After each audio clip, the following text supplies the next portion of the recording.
Right now, a corporate-style coup has quietly stripped Queen Camilla of her executive authority inside the House of Windsor. This is a methodical institutional execution hiding behind a smiling public facade. The panic within the palace faction is absolute because this structural takeover cannot be legally reversed. Let me set the scene for you. On this very morning of June 17th, 2026, the public is waking up to beautiful, carefully staged photographs of the royal family smiling under the summer rain in Gloucestershire. But the reality hidden inside the latest National Audit Office report published on June 4th is chilling. This is not a tabloid rumor. This is a methodical, surgical purge executed through the cold mechanism of estate law. For months, the mainstream media focused entirely on superficial family gossip and wedding guest lists. But they missed the real story. They completely missed the exact second the Prince of Wales and the Princess Royal closed the trap. Let me walk you through this from the beginning, because the entire strategy unfolded during what looked like an innocent country wedding. On June 6th, 2026, Peter Phillips arrived at All Saints Church in Kemble to marry Harriet Sperling. The global press corps was waiting to see a display of traditional Windsor grandeur, specifically a sparkling heirloom from the historic family vaults.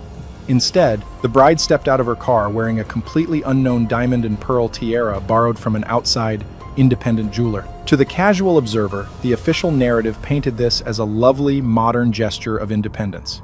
But here is the thing. It was actually an unprecedented act of institutional defiance, a clear signal that the palace faction had been completely cornered. Behind the palace walls, the shockwave of this decision caused an immediate internal collapse. Publicly, the royal machinery maintained its flawless facade, releasing glowing press updates and perfectly timed photographs. But internally, it was pure panic. The realization was freezing. The Queen's office had been entirely bypassed, deliberately shut out of the family's most sacred ritual. No statement, no press release, no warning, just gone. By forcing the bride to bypass the royal collection entirely, the allied front of Prince William and Princess Anne sent a devastating message to the world. They proved that the current leadership at Buckingham Palace has lost its power to distribute royal favors. £32,450,800 worth of historic family jewelry has been effectively locked away behind an invisible wall of new compliance guideline. A single 9-minute phone call between top-tier estate attorneys at exactly 9:12 in the morning on June 5th changed everything. It completely severed the pipeline of inner circle patronage, leaving the weakened faction sitting in a beautifully gilded, completely powerless glass cage. This is a masterclass in corporate containment, and the palace has no response. I want to hear your thoughts on this one. What do you think about this ruthless, quiet chess move by Prince William and Princess Anne to completely freeze out the palace faction? Drop your comments below, because the liquidation of their authority is about to get much worse. You see, the restriction on the family diamonds was just the opening salvo, and the next strike involves a multi-million-pound real estate empire that has just been dismantled overnight. At exactly 9:12 in the morning on this June 17th, as you watch this broadcast, a £32,450,000 asset portfolio belonging to Princess Anne's branch remains completely locked down. Camilla is entirely powerless. Let me walk you through this from the beginning. Historically, the vulnerability in the royal system was simple. The Queen Consort held an unwritten monopoly over the distribution of historic jewelry. This was her primary weapon to secure internal loyalty, broker family alliances, and project visible supremacy over the household. But here is the thing. That institutional loophole has just been permanently closed. The allied front of Prince William and the Princess Royal launched a methodical legal strike using the updated compliance guidelines of the Sovereign Grant Act 2011. They weaponized the National Audit Office Spending Watchdog report published on June 4th, 2026.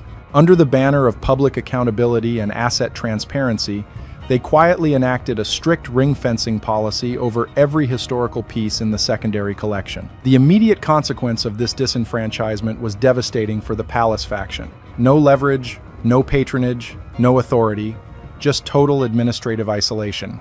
When Peter Phillips approached the family treasury for his wedding, the newly implemented protocols barred the palace office from authorizing any jewelry loans without a dual signature from the keeper of the privy purse and the Prince of Wales. Camilla's office was completely paralyzed. They could not sign, they could not distribute favor, they could not even access the vaults. The unyielding precision of this bureaucratic trap left the Queen's key advisors in a state of quiet panic, realizing that their invisible influence had vanished overnight. To avoid a massive public scandal and circumvent this freeze, the groom was forced to secure a commercial arrangement with an outside jeweler, Pragnell. This was a highly sophisticated maneuver. To clear the historic Pragnell tiara for the wedding on June 6, 2026, the independent house had to establish a $14,120,500 third-party insurance escrow directly with the Crown Estate. This commercial workaround completely bypassed the traditional palace structure. It proved to the entire household that the Queen Consort can no longer grant access to the sovereign treasury. She has been systematically cornered inside her own residence, watching outside brands manage the family image while her own executive influence is reduced to zero. The corporate takeover of the Windsor assets is executing itself flawlessly, step by step, completely draining the palace faction of their traditional bargaining chips. The strategic containment was so absolute that not a single courtier from the Queen's office could protest without violating the strict mandates of the new Transparency Act. They were forced to watch in absolute silence as a private commercial entity took center stage at a major family milestone, signaling to every senior courtier in London that the keys to the kingdom had shifted hands permanently. The palace faction is now learning a brutal lesson in modern institutional warfare. You do not need to strip someone of their royal title to destroy their real power. You simply redefine the compliance rules around them until they are entirely trapped in a web of audits. But here is the most terrifying aspect of this surgical coup for the Buckingham faction. The sudden freezing of the royal diamonds was merely a tactical distraction to keep them looking at the jewelry boxes. The real, catastrophic devastation was happening simultaneously within the sovereign real estate portfolio, where an invisible economic blade controlled by the Duchy of Cornwall was already cutting off their structural survival. A queen consort without liquid capital to maintain her network of allies is merely a minority shareholder in a corporation facing a hostile takeover. While the media remains completely blinded by the superficial aesthetics of a country wedding, the actual financial pipeline that sustains the palace's shadow influence has been systematically dismantled. Let me walk you through this from the beginning, because the vulnerability within the royal financial matrix was hiding in plain sight. For decades, Buckingham Palace relied heavily on the indirect distribution of surplus revenues generated from the royal estate portfolios. These funds were deliberately used as an internal buffer to finance shadow public relations campaigns and maintain luxury accommodations for the lateral family members. It was a highly effective method to preserve institutional loyalty outside the official spotlight. But here is the thing. That entire financial sanctuary has just been completely obliterated by a masterful economic strike from the Duchy of Cornwall. In mid-May 2026, Prince William quietly initiated a sweeping restructuring of his private estate portfolio. Publicly, this was framed as a progressive initiative to sell off non-core parts of the royal estate and reinvest the proceeds directly into local communities and social housing. But underneath this flawless public relations shield lay a brutal, calculated legal mechanism. By aligning these sales with the strict mandates of the Charities Act 2011, the Prince of Wales effectively ring-fenced the estate's liquidity.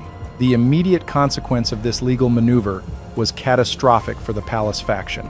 No liquid capital, no operational budget, no discretionary funds, just absolute economic paralysis. The surgical restructuring executed by William cut exactly £2,450,000 from the internal operational buffer traditionally allocated to Buckingham Palace for lateral family logistics.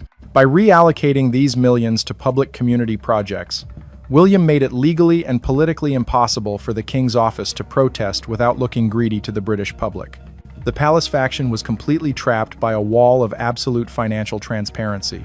This sudden economic strangulation directly manifested during the wedding at Kemble on June 6, 2026. Because the private funding pipeline had been frozen, the event was stripped of any state-subsidized luxury, forcing the groom to rely entirely on his own sports marketing background to salvage the family milestone. The entire event was compressed into a self-funded country wedding, heavily dependent on the commercial partnership with Pragnell to offset costs. The invisible hand of the Duchy of Cornwall had quietly cornered the Queen's office, proving that her traditional network of internal patronage can no longer be sustained. Her allies within the household now realize that their long-term financial security is entirely dependent on the goodwill of the future king, causing a quiet wave of panic to spread through the senior staff at Buckingham Palace. With their jewelry confiscated by compliance audits and their operational capital choked off by real estate restructurings, the palace faction was left completely exposed. Desperate to regain the upper hand and reassert their dominance before the global press corps, they decided to unleash their final weapon, a calculated display of supreme visual majesty right at the front of the chapel. But as the cars pulled up into the rain, they realized that Princess Anne had already anticipated their move, waiting for them with an armor of her own that dated back to 1981. Look closely at the front row of All Saints Church, because this is not a country family celebration. It is a highly volatile political chessboard where the weapons are meticulously disguised as silk, lace, and ancient pearls. The warfare here is entirely silent, but the psychological casualties are devastating. Let me walk you through this from the beginning, because the vulnerability in the palace's public relations strategy was exposed the exact moment the royal cars pulled up into the Gloucestershire drizzle. The current queen consort arrived, attempting to project an image of absolute, unassailable majesty. She deliberately chose a tailored buttercream yellow coat dress, anchoring her appearance with the exact diamond and gold earrings she wore on the global stage during the coronation in 2023. To reinforce this display of sovereign dominance, she pinned two mismatched Van Cleef and Arpels Cosmos brooches side by side on her lapel. It was a calculated, overt broadcast of administrative supremacy, designed to completely overshadow the event. But here is the thing. That aggressive display of optical power walks straight into a brilliant, multi-layered trap. The allied front of Prince William and the Princess Royal understands a fundamental truth about the British public. Administrative titles can be granted, but genuine historical legitimacy cannot be manufactured. While the Queen's office can command the physical crown jewels for state affairs, they possess absolutely no jurisdiction over the private, emotional heritage of the family. The historic pieces belonging to the late Princess of Wales are legally protected within the private portfolio of the Prince of Wales, entirely immune to any administrative directives issuing from the King's office. The consequence of this institutional boundary was a surgical, visual execution that left the palace faction completely cornered. No compromise, no negotiation, no shared legacy, just complete symbolic erasure. Princess Anne initiated the strike by wearing a yellow, wide-brimmed hat that made its historic debut 45 years ago. In the summer of 1981, the exact epical year Diana entered the royal family. By pairing it with a patterned dress from 1986, Anne wasn't just practicing sustainable fashion. She was donning an armor of authentic Windsor history. She sent an invisible, freezing message to the front row. We represent the permanent fabric of this dynasty, while you are merely a temporary occupant.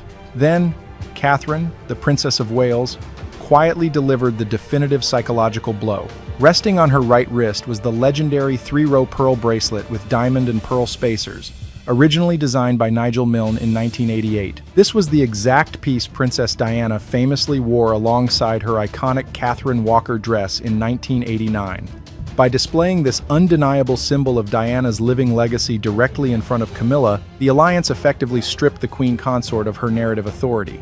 Camilla was left looking entirely like an outsider, wrapped in institutional gold but completely starved of emotional legitimacy. The contrast was absolute and merciless. The palace faction realized, with a wave of internal panic, that they could no longer control the visual narrative of the monarchy. They were being systematically erased from the family's spiritual lineage by a younger, more methodical regime. The psychological suffocation inside the chapel was so absolute that the traditional post-wedding reception became unendurable for the Buckingham courtiers. The panic was so deep that the moment the service concluded, an immediate helicopter evacuation was ordered, pulling the sovereign and his spouse 100 miles away under the guise of an urgent racing appointment. But as the rotor blades spun into action, the palace faction realized that this sudden retreat had just allowed the final, most ruthless mechanism of the glass cage to drop completely into place. A 100-mile helicopter flight from Gloucestershire to the Epsom Derby was not a busy schedule for the king. It was a desperate tactical retreat for a weakened palace faction that realized they had walked straight into a lethal, invisible trap. Let me walk you through this from the beginning, because as the royal helicopter lifted off into the gloomy sky, The psychological collapse inside the Queen's inner circle reached its peak. They realized that every exit had been quietly and deliberately blocked. Even within the churchyard at Kemble on June 6, 2026, their movements were heavily monitored. Princess Beatrice and Princess Eugenie had executed their roles with methodical precision, acting as neutral walls that completely insulated the bride from any last-minute public relations manipulation by the Buckingham team. The isolation was seamless. But here is the thing. The panic currently gripping the palace faction is not about a single wedding. It is about the cold, unyielding corporate landscape they must now face. Behind closed doors, the Queen's top strategists are analyzing a scenario tree that offers absolutely no path to victory. They are staring at three distinct futures, and every single one of them ends in total defeat. The first scenario on their board was a coordinated media counteroffensive, using friendly tabloid assets to paint Prince William as a cold, financially aggressive son who is starved of family empathy. But that strategy was completely shattered before it could even begin. The strict transparency mandates embedded in the National Audit Office report released on June 4, 2026, have already turned public opinion into an unassailable shield for the Prince of Wales. The public demands fiscal restraint, and William is delivering it. The second scenario was a passive acceptance of their fate, a slow retreat into purely decorative ceremonial duties, while their real authority quietly evaporated over the next few years. But the allied front of Prince William and Princess Anne has no intention of allowing a slow, unpredictable decay. Instead, they have just executed the third, most ruthless scenario on the tree, a state of total, invisible regency. By leveraging their immense structural power within the Privy Council, the alliance has quietly established an unprecedented institutional quarantine around the sovereign's spouse. The titles remain intact. The gilded carriages will still roll, but the executive machinery has been completely detached from their control. No administrative veto, no budgetary discretion, no legal recourse, just absolute structural neutralization. This is the ultimate high point of a silent palace coup. The Queen's office has been systematically cornered inside a flawless, completely powerless glass cage. They can wave to the crowds, they can wear the coronation diamonds on state occasions, but they cannot alter a single line of the royal budget, nor can they award a single piece of institutional patronage. The psychological devastation within the palace faction is absolute because they know this corporate restructuring cannot be fought in court or rewritten by the press. The door to their vault of influence has been sealed from the outside, and early this morning, on June 17, 2026, a highly classified memo leaked from the highest echelons of the estate confirms that the final, most devastating phase of this administrative execution has just been officially authorized. As the last raindrops over the Cotswolds finally evaporate on this morning of June 17, 2026, the new administrative architecture of the United Kingdom has been completely and irrevocably established. No grand proclamations, no public announcements, no institutional warfare in the streets, just the cold, clinical finality of an auditor's pen. The strategic victory achieved by Prince William and Princess Anne is total, and the old guard at Buckingham Palace has no moves left to play. Let me walk you through this from the beginning, because the true genius of Operation Kemble lies in its subtle, permanent geometry. The historic Pragnal tiara worn by the bride on June 6th did not just bypass the Buckingham vault. It carried a rigid, geometric row of diamond Greek keys. This was a deliberate, invisible echo of the historic Meander tiara, the exact piece given to Queen Elizabeth II as a wedding gift in 1947 and subsequently passed down to Princess Anne. By introducing a private heirloom that mirrored the family's authentic lineage, the Allied front paid the ultimate tribute to the late sovereign while entirely freezing out the current Queen Consort's office. Camilla was forced to watch a flawless historical narrative unfold, a narrative she did not write, did not authorize, and could not stop. But here is the thing. This visual victory was only made possible because it was anchored by a brutal economic reality. By liquidating underperforming portions of the royal estate in mid-May, and redirecting those multi-million-pound revenues into local community housing under the Charities Act 2011, the Prince of Wales created an unassailable political armor. The palace faction was completely cornered by a masterclass in ethical asset management. If they complained about the lack of funding for their own vanity projects, they would appear greedy to a public experiencing severe economic strain.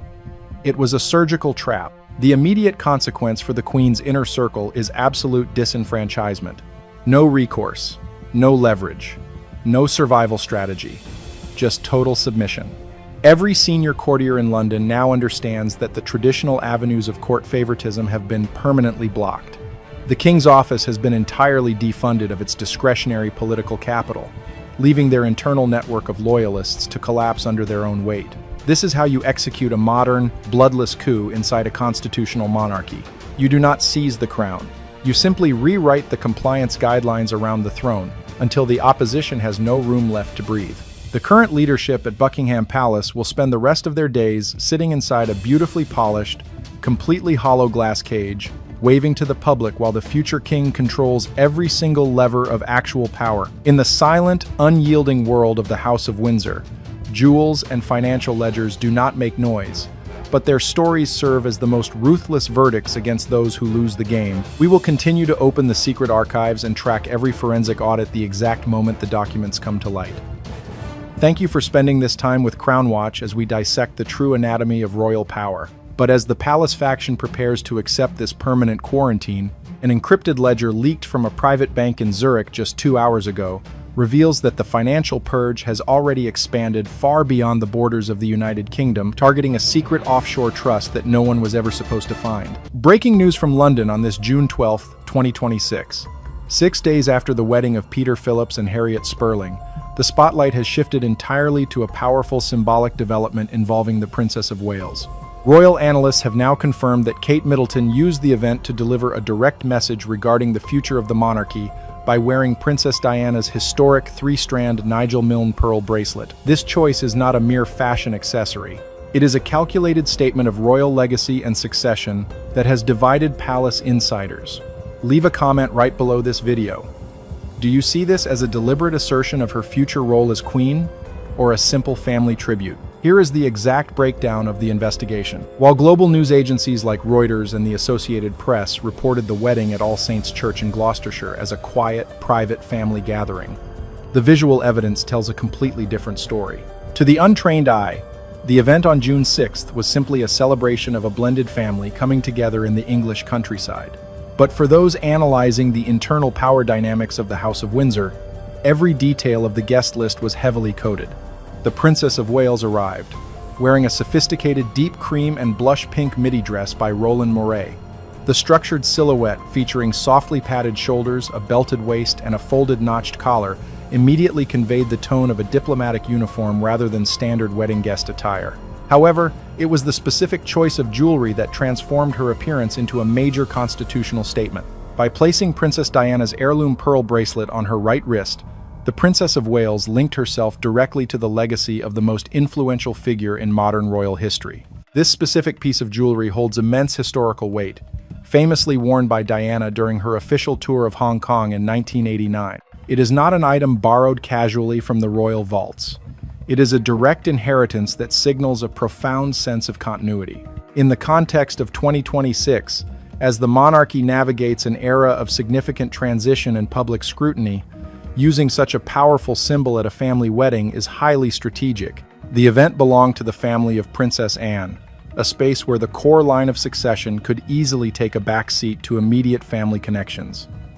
By introducing this undeniable piece of future queen heritage, the Princess of Wales quietly but firmly asserted the authority and permanence of the main royal line. Reports from attendees inside the church suggest that the visual impact of the jewelry was immediate, drawing the attention of senior family members.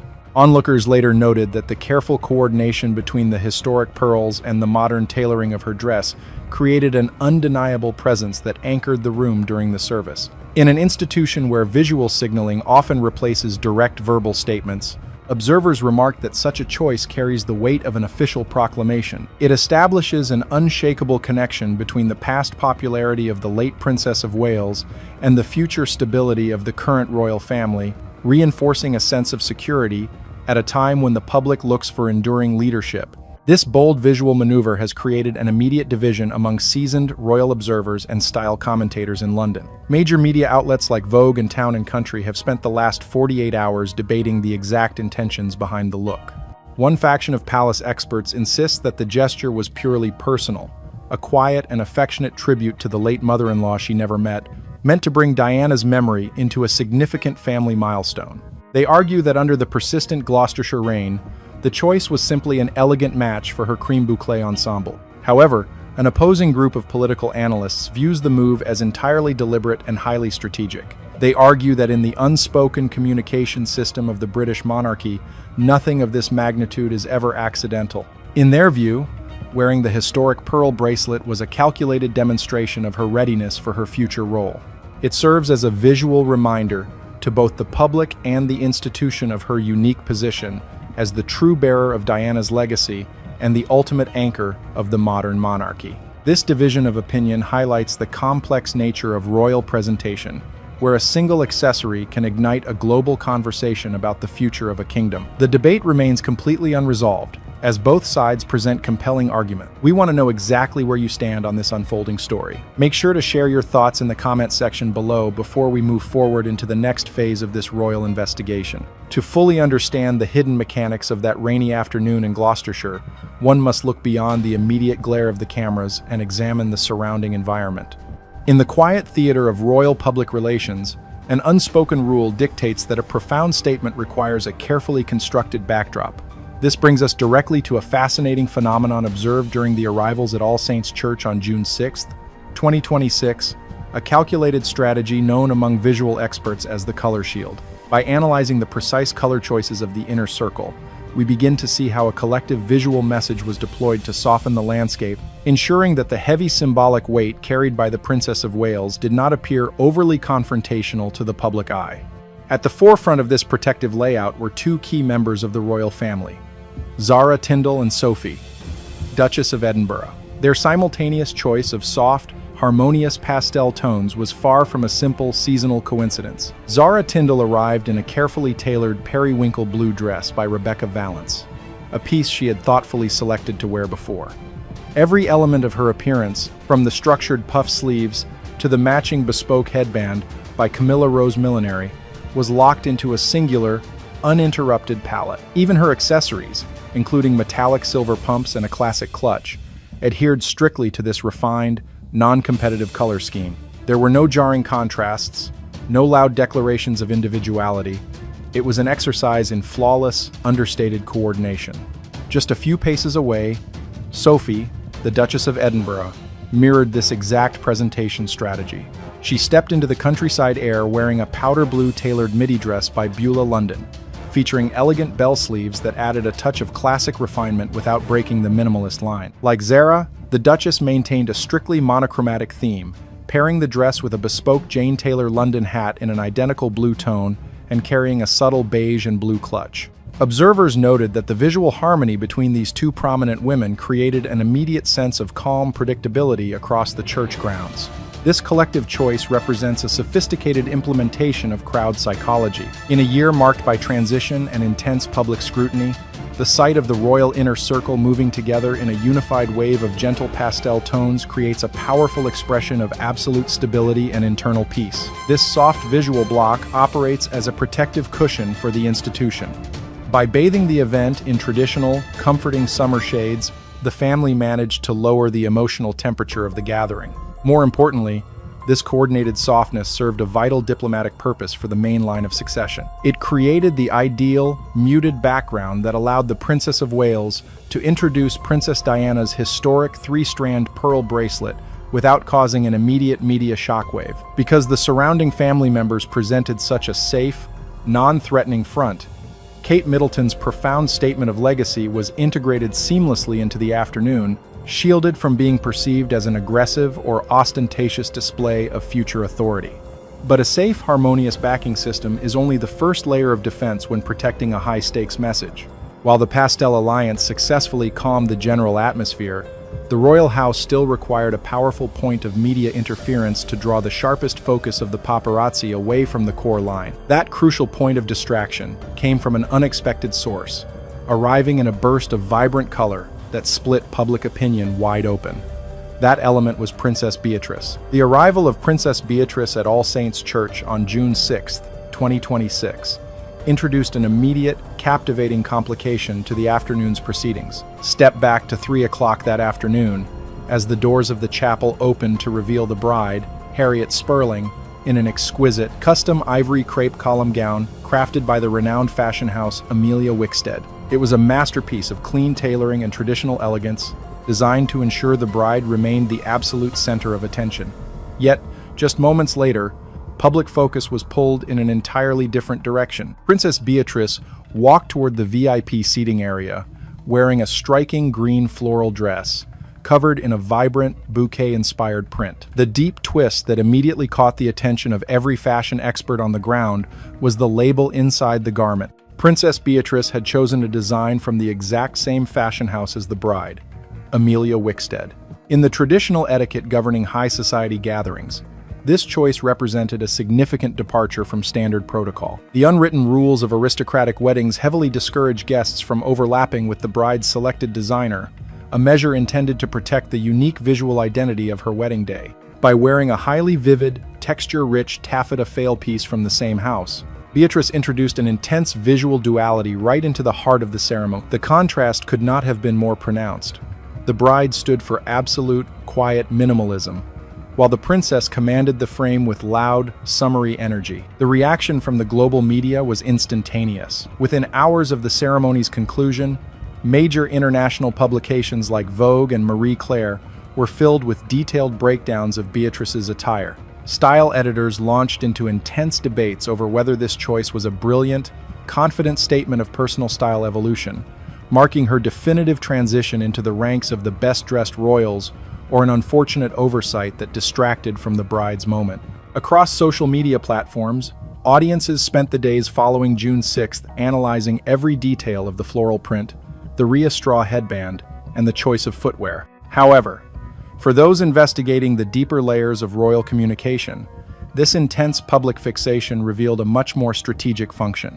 This visual clash between the princess and the new bride served as a highly effective, unexpected media diversion. The loud, colorful debate surrounding Beatrice's dress successfully absorbed the primary attention of the press, functioning like a lightning rod for surface-level critiques. While the public and the paparazzi were completely occupied with parsing the ethics of overlapping designers and analyzing summer patterns, they were effectively looking away from the core of the family gathering. This clever layer of distraction provided the perfect cover for the rest of the institution. It allowed the event to maintain its outward appearance as a relaxed, countryside celebration, keeping the atmosphere light and digestible for the general public. By ensuring that the headlines remained focused on a relatable fashion debate, the inner circle managed to diffuse any potential tension before it could even begin to form. When the entire media focused on Beatrice's dress battle, they didn't realize they had fallen into a visual trap. Right now, we will step into the center of the secret dossier, the true intention behind the Diana Code. While the cameras and the public were completely occupied with the fashion debate surrounding Princess Beatrice, the true anchor of the afternoon's messaging was unfolding in absolute silence. Standing at the center of the congregation at All Saints Church on June 6th was the Princess of Wales, presenting an appearance that appeared understated at first glance, but contained an immense historical weight. She wore a beautifully structured deep cream and blush pink midi dress by Roland Mouret, a piece that perfectly blended modern elegance with traditional refinement. But as she moved through the historic chapel, the spotlight shifted directly to her right wrist, revealing an iconic piece of jewelry that redefined the entire nature of her presence at the event. The item in question was Princess Diana's historic 3-strand Nigel Milne pearl bracelet.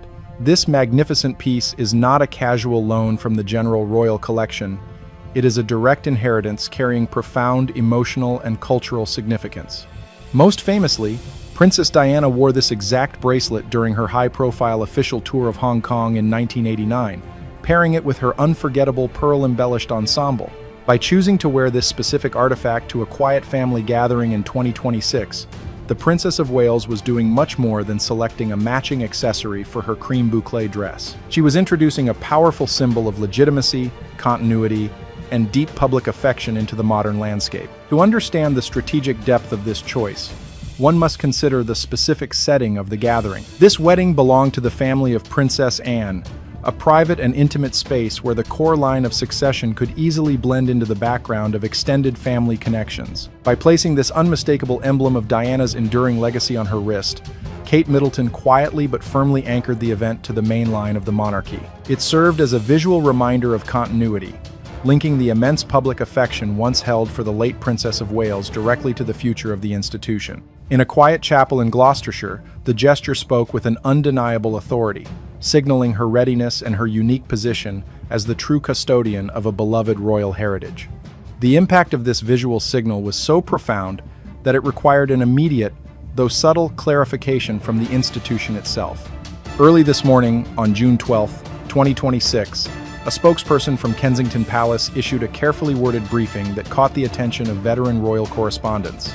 The statement noted that the princess chose her jewelry based on inheritance and absolute respect for the historical values of the family. This rare and deliberate piece of communication serves as an indirect confirmation that the choice was far from an accidental styling coincidence. It was a purposeful acknowledgement of her role, designed to honor the past while casting a steady light toward the future of the crown. This powerful assertion of legacy immediately became the talking point among senior commentators, creating a deep fascination with how the modern court manages its public image. Yet, an open declaration of future authority at a private family wedding always carries the risk of overshadowing the event entirely or creating an intense media focus. To prevent this profound message from developing into an unnecessary public relations challenge, the royal family required a final mechanism to balance the narrative. That vital balance occurred just after the service concluded, as the guests moved toward the outdoor celebration under the persistent rain, guided by a bold display from Queen Camilla. As the religious ceremony concluded at All Saints' Church, the entire gathering transitioned to the outdoor celebration grounds, where the weather conditions in Gloucestershire grew increasingly challenging. By late afternoon on June 6, 2026, the persistent summer rain had turned the picturesque landscape into a view of umbrellas and damp pathways. Under normal circumstances, an outdoor reception in such gloomy weather might reduce the visual appeal of a royal gathering. However, it was precisely at this moment that Queen Camilla stepped into the frame, presenting a bold visual choice that completely altered the direction of the media coverage for the remainder of the day. The Queen emerged wearing a highly sophisticated, structured cream coat and a matching dress combination. On its own, this monochromatic foundation perfectly aligned with the neutral, elegant choices of the core family members, maintaining a sense of traditional royal dignity. But it was her choice of millinery that immediately redirected the entire media apparatus. Against the soft cream of her outfit and the dark, overcast skies of the Cotswolds, Queen Camilla introduced a vibrant burst of color with a bright, lemon-yellow, wide-brimmed statement hat. The effect on the press corps was immediate. Photographers from major global agencies like Reuters and the Associated Press, who had spent the earlier hours analyzing the subtle arrivals at the church, instantly pivoted their lenses toward this brilliant splash of summer energy. In the fast-moving cycle of modern news distribution, a striking image of a senior royal defying the British weather in a cheerful, defiant color is highly valuable. Within minutes, images of the yellow hat under the gray Gloucestershire rain were circulating worldwide, dominating the late-day lifestyle and fashion headlines. From a media relations standpoint, this bold choice functioned as a highly effective visual pressure release valve. By introducing such a conspicuous, easily discussable element at the outdoor reception, Queen Camilla successfully shifted the tone of the public conversation. Instead of analyzing the profound historical significance of the heirlooms worn inside the church or debating the protocol of overlapping designer labels, the media and the public spent the evening talking about weather-appropriate styling, seasonal colors, and the practical charm of a cheerful hat on a rainy day. This diversion served as an essential protective layer for the core line of succession. It allowed the profound message delivered by the Princess of Wales through Princess Diana's pearl bracelet to remain secure, undisturbed by the immediate, frantic over-analysis that often follows major royal appearances. By absorbing the late-day media energy with an accessible, lighthearted fashion statement, the Queen ensured that the deeper, constitutional undertones of the wedding remained protected from turning into a public relations controversy. It was an excellent example of using light, surface-level engagement to guard high-stakes institutional messaging. The arrival of the Queen at the outdoor reception completed the final defense loop of the House of Windsor. But as the guests departed Gloucestershire and the headlines began to settle on this morning of June 12, 2026, a new order of power had officially been established. As the vehicles rolled away from All Saints' Church and the initial media excitement began to settle on this morning of June 12, 2026, the true layout of the afternoon became fully clear. What appeared to the global public as a simple, rustic celebration in the heart of Gloucestershire was actually an intricate presentation of institutional communication. When we assemble the visual data from the entire guest list, it becomes undeniable that for the modern royal house, attire is never just a personal choice.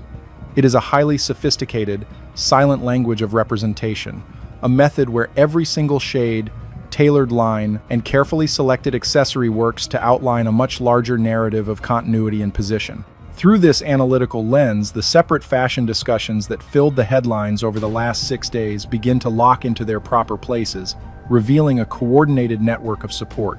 The vibrant green floral choice by Princess Beatrice, which generated countless articles regarding overlapping designer protocols, was far from an accidental oversight. Similarly, Queen Camilla's striking lemon yellow hat under the heavy Cotswolds rain was more than a spirited response to a gloomy summer afternoon. These bold, highly visible statements functioned like perfectly timed diversions, successfully capturing the immediate focus of the global press and absorbing the bulk of public critique. They kept the surface conversation lively, accessible, and centered entirely on relatable style debates. Yet, by absorbing that initial wave of intense media focus, these surrounding elements left the true heart of the afternoon's messaging completely secure. With the primary spotlight occupied elsewhere, the Princess of Wales was able to introduce Princess Diana's historic 3-strand Nigel Milne pearl bracelet into the congregation without creating an immediate public relations challenge. This magnificent piece of heritage, filled with decades of deep public affection and undeniable traditional authority, stood out as the supreme anchor of the entire event. It was a flawless manifestation of continuity, quietly reminding the world that the core identity and future stability of the modern monarchy remains securely held within the main line of succession. This is how royal public relations operates at the highest level of sophistication. It is a system where a single, silent heirloom can communicate a profound message of readiness and legitimacy, while the surrounding family members coordinate a flawless shield of soft pastels and bright summer accents to balance the public gaze. The gathering in Gloucestershire proved that even during a private family milestone, the House of Windsor is always shaping its long-term image, ensuring that tradition and modern strategy move forward hand in hand. The Code of Silk and Pearls has been successfully decrypted this morning. Whose name will be called in the next move on the power map of 2026? Subscribe to the channel and turn on notifications, because our next leaked file is ready. Windsor Castle issued a definitive joint statement from Prince William and Princess Catherine. This is not a health update. Prince William has officially declared the Princess of Wales as the primary architect for the future of the monarchy.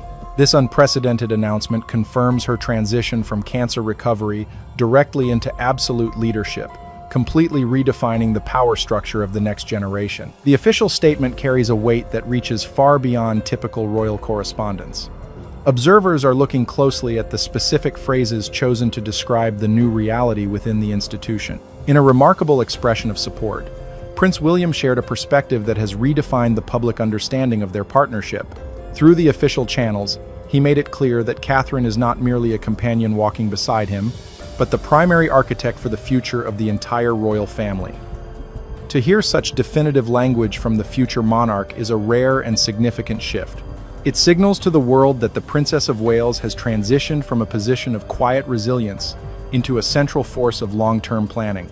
The use of the word architect implies structure, deliberate design, and a system built to withstand immense pressure. It suggests that the years of careful discipline, the quiet endurance behind closed doors, and the structured lifestyle she maintained were not just for personal survival, they were the foundation for a much larger blueprint.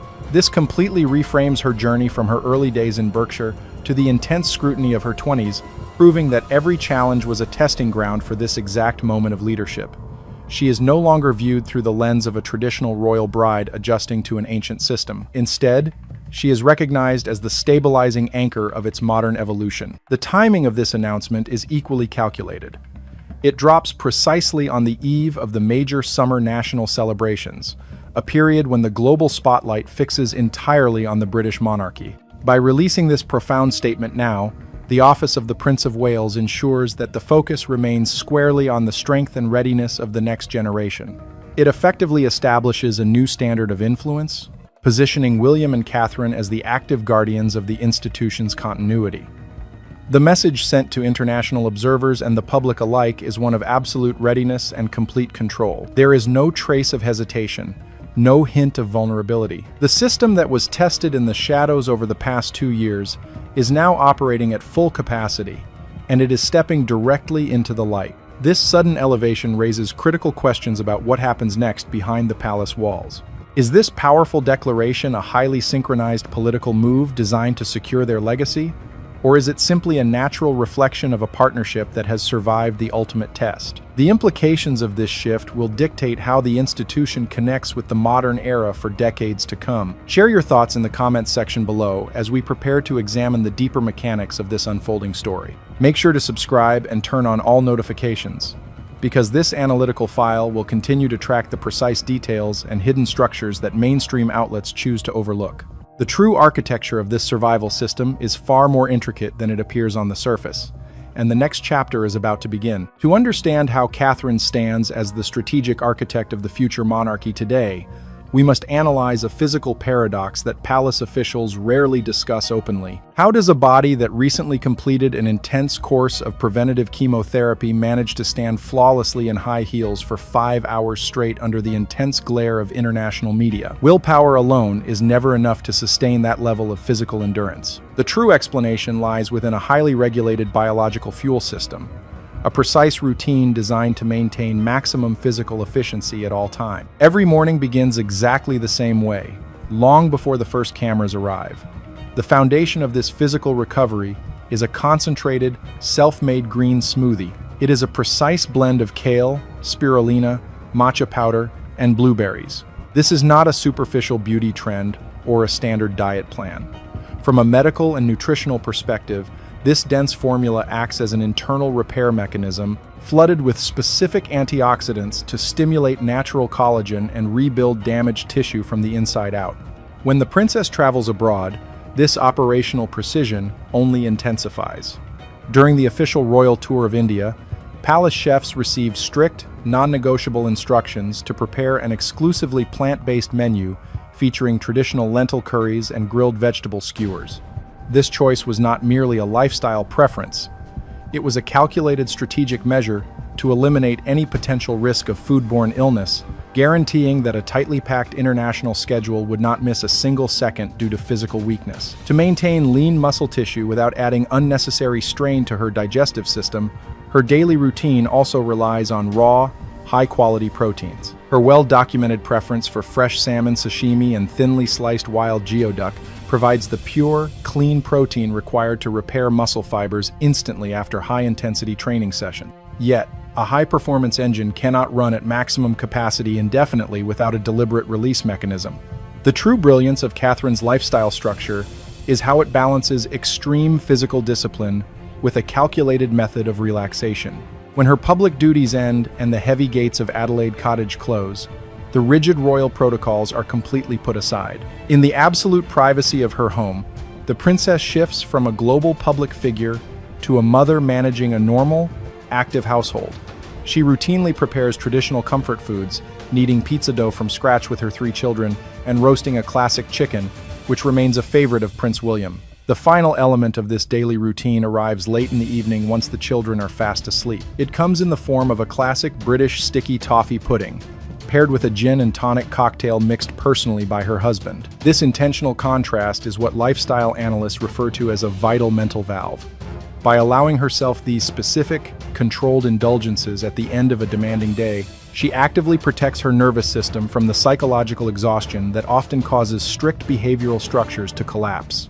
This internal balance proves that her remarkable endurance is not built on a foundation of constant restriction, but on a flawless harmony between raw physical discipline and targeted emotional recovery. It is this hidden biological framework that allows the future queen to step forward onto the world stage, appearing entirely revitalized and fully in control of her destiny. Physical conditioning and a highly structured diet represent only the visible exterior of this complex operational blueprint. The definitive element that renders this entire system resilient is a deliberate decision by Catherine to decline specific royal privileges in favor of strategic isolation. To the global public, the traditional image of royalty involves an army of attendants managing every aspect of daily life. Why would a high-ranking princess firmly refuse to have live-in staff within her primary residence? The answer requires a closer examination of Adelaide Cottage, the family home nestled within the private grounds of the Windsor estate. This residence stands in sharp contrast to historic royal palaces that feature hundreds of rooms, grand corridors, and constant operational traffic from household personnel. Catherine chose this modest footprint for a specific functional reason: to completely regulate her domestic environment. By blocking the presence of live-in employees, she eliminated a subtle but continuous source of external input. Lifestyle analysts note that even the most loyal staff introduce an element of professional observation into a household. For a person who spends hours maintaining a flawless public profile under the intense gaze of millions of camera lenses, absolute privacy is not an elite luxury. It is a biological necessity. It creates a space where the nervous system can fully disengage from public expectations and begin the process of internal recovery. Without this boundary, the constant exposure would gradually erode the energy reserves needed to fulfill her global responsibilities. Within this protected space, the princess enforces strict operational boundaries to safeguard family interaction and mental clarity. The most significant of these is an absolute ban on mobile devices at the dining table. This iron rule is designed to prevent the digital age from fragmenting personal connections. Catherine has previously shared her perspective on this issue, observing that when individuals check their phones or scroll through social media during a conversation, they are not merely distracted. They are actively withdrawing the fundamental attention that human relationships require. By removing digital noise from family meals, she ensures that personal engagement remains completely uninterrupted. This is where her discipline truly transforms. It is no longer about physical reps or calorie counts. It becomes the internal strength to refuse the chaotic lifestyle of the modern world. This disciplined approach effectively transforms the home into a highly effective, natural sanctuary for psychological recovery. Instead of relying on complex clinical interventions or external wellness trends, the system relies on fundamental elements: deep, undisturbed sleep, and regular quiet walks through the surrounding Berkshire woods. These simple, natural routines serve as the essential framework that holds her entire structure together. They provide the deep mental stabilization required to face the relentless demands of her public role. It becomes evident that her remarkable endurance does not come from a desire to control everything around her, but from her ability to establish unbreakable boundaries around her private life. By shielding her inner environment from unnecessary overexposure, she ensures that when she steps back onto the world stage, she does so from a position of absolute stability and power. Where was this protective personal fortress put to the ultimate test? To find the answer, we must trace our steps back to a cold winter morning in early 2025. This was the exact moment when a carefully guarded operational secret at the Royal Marsden Hospital was unexpectedly revealed through a candid observation made by the princess herself. To truly understand the profound significance of that day, one must recognize that Catherine's intense commitment to self-control did not begin with her recent medical challenges. This behavioral framework was forged decades earlier. During her 20s, while living under constant public surveillance in London, every single step outside her apartment was met with the aggressive flash of camera lenses and relentless commentary. In that highly volatile environment, strict personal discipline was never about conforming to a royal image. It was a necessary survival mechanism designed to prevent her private life from being overwhelmed by an unyielding media machine. This decades-long habit of maintaining absolute control over her personal space culminated on January 14th, 2025. On that specific date, the Princess of Wales made a significant public appearance at the Royal Marsden facility, a leading institution for cancer care. As she confidently walked through the front doors in full view of the public, she shared a brief but illuminating reflection with the staff. She noted that walking openly through the main entrance, after so many previous occasions where she had to quietly utilize the back doors, felt like a completely different experience. This simple, authentic statement immediately caught the attention of veteran royal correspondents. It effectively confirmed what many had suspected behind the scenes. Throughout the most grueling phases of her preventative treatments, her presence had been kept entirely confidential, utilizing the hospital's secure internal corridors to maintain absolute privacy. By choosing this precise moment to step through the front entrance, Catherine completely altered the public perception of her journey. She did not present herself as a vulnerable individual recovering from a severe illness.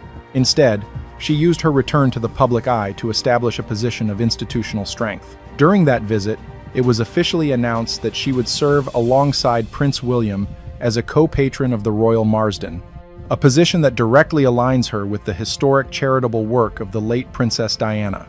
Yet, while previous figures in royal history often navigated public trials with visible emotion, Catherine has approached this transition with a calm, measured composure. She successfully transformed a period of intense personal adversity into a powerful statement of public duty. By stepping forward on her own terms, she demonstrated a profound ability to lead through quiet resilience, signaling to international observers that the future leadership of the monarchy will be defined by stability, practical focus, and an unbreakable commitment to continuity. After successfully navigating the rigorous trials at the Royal Marsden facility, the public waited to see what the next institutional step would be for the future monarchy. On May 13, 2026, that definitive answer arrived directly from the historic city of Reggio Emilia in northern Italy. This highly strategic, unannounced overseas trip featured not only a perfectly coordinated appearance carrying a significant visual message, but also the discreet presence of a critical supporting team that international observers did not expect to see. The primary objective of this specific international visit was for the Princess of Wales to accept the prestigious Primo Tricolore Civic Award and to engage deeply with Northern Italy's world-renowned early childhood education frameworks. However, for seasoned political and cultural commentators, the real story unfolded through the deliberate choices behind her presentation. Catherine stepped out wearing a sharply tailored suit in a vibrant shade known globally as Azzurri Blue, designed by Edeline Lee. In international culture, Azzurri Blue is the definitive color worn by Italy's national athletic teams, a hue long associated with physical endurance, strategic precision, and competitive resilience. By selecting this specific aesthetic statement for her first official overseas engagement since her prolonged recovery, the palace issued a powerful visual announcement to global leaders. It demonstrated that her physical systems were operating at 100% capacity, fully prepared to handle the rigorous demands of high-level international diplomacy. Beyond the visual messaging, sharp analysts noticed another crucial layer of security surrounding the visit. Traveling discreetly alongside the royal delegation was a specialized contingent of senior health experts and institutional advisors. Their presence served as an undeniable guarantee to international financial figures and foreign heads of state. It sent a clear signal that the physical well-being of the future queen was backed by the highest standards of contemporary oversight, ensuring complete operational stability for all future engagements. This calculated step reassured global partners that the core leadership of the monarchy remained steady and reliable. This milestone event reflects a much deeper, long-term institutional strategy rather than a simple public relations exercise. For over a decade, Catherine has quietly directed her focus toward early childhood development through her dedicated foundation. By choosing a center of educational innovation for her return to the global stage, she reaffirmed an enduring commitment to building societal progress from the absolute foundation upward. This practical, data-driven approach marks a significant evolution from the traditional, often superficial charity visits associated with previous generations of the family. Instead of merely appearing at high-profile media events, the princess is establishing a modern legacy centered on measurable social impact and structural continuity. This international return demonstrates that the system she spent years refining is not just resilient under pressure, but actively capable of leading the institution into a brand new era of global influence and modern authority. And now, we return directly to the groundbreaking document issued today, June 13, 2026. Every single piece of the puzzle we have examined, from the dense green superfood routine in the morning to the strict domestic boundaries of Adelaide Cottage, and from the deliberate front door appearance at the Royal Marsden to the athletic symbolism of the Azzurri blue suit in northern Italy, converges onto a single, profound truth. This is the ultimate shift in the narrative. This entire framework is no longer just a collection of daily habits or a strict recovery plan. It represents a complete transformation of personal identity, where external pressure has been entirely converted into internal strength. To truly understand this evolution, we must look back at the highly reflective message the princess released for her 44th birthday on January 9th, 2026. Walking alone through the quiet, frozen landscape of the Windsor estate, she shared a perspective that caught the attention of behavioral experts worldwide. She observed that even in the coldest, darkest season, winter has a way of bringing us stillness, patience, and quiet consideration to discover the deepest parts of ourselves alongside the whispers and the pulse of every living thing. This statement reveals the core mechanism behind her historic resilience. There is a fundamental difference between constantly attempting to maintain a behavior and adopting that behavior as your core identity. Most individuals face difficulty with personal growth because they remain in a permanent state of trying to diet, trying to exercise, or trying to project strength under pressure. When you tell yourself you are trying, your mind subconsciously treats the action as an external burden. For Catherine, discipline is no longer a conscious effort or an enforced restriction. It has become her default operating system, fully integrated into her natural character. When she faces public scrutiny with absolute composure, it is not a performance. It is simply the natural output of a system she has spent over 2 decades refining. This brings the entire strategic blueprint back to the historic joint declaration issued on this day. The explicit confirmation from Prince William establishes a definitive new era for the institution. By publicly recognizing the princess as the primary architect of their future path, the couple is stepping forward as the supreme representatives of a modernized monarchy. They are effectively setting aside outdated, rigid traditions in favor of a practical, resilient, and forward-looking leadership model. The narrative of a vulnerable institution adjusting to modern crises has been completely replaced by a message of absolute readiness and structured continuity. This remarkable journey leaves international observers and audiences with a profound lesson in personal ownership. True discipline is never a punishment, nor is it a set of strict limitations imposed from the outside. It is the highest and most effective form of self-protection. In an increasingly unpredictable and chaotic world, the true challenge is clear. Are we merely trying to survive the daily demands of our lives, or are we willing to build the internal structure required to truly master them, just as the Princess of Wales has mastered hers? The analytical tracking file under the reference code UK-R2026-Windsor officially concludes here. Share your perspective on this strategic transition in the comments section below, and ensure you remain connected as this historic generation begins to shape the future. Last night at exactly 22:15, a leaked 14-page confidential document from the Office of the Prince of Wales officially stripped Queen Camilla of all future executive authority and ceremonial power. This active administrative directive, marked WP-2026-N7, completely restructures the royal hierarchy and removes her inner circle from the next reign. This is not a matter of media speculation or unverified rumors.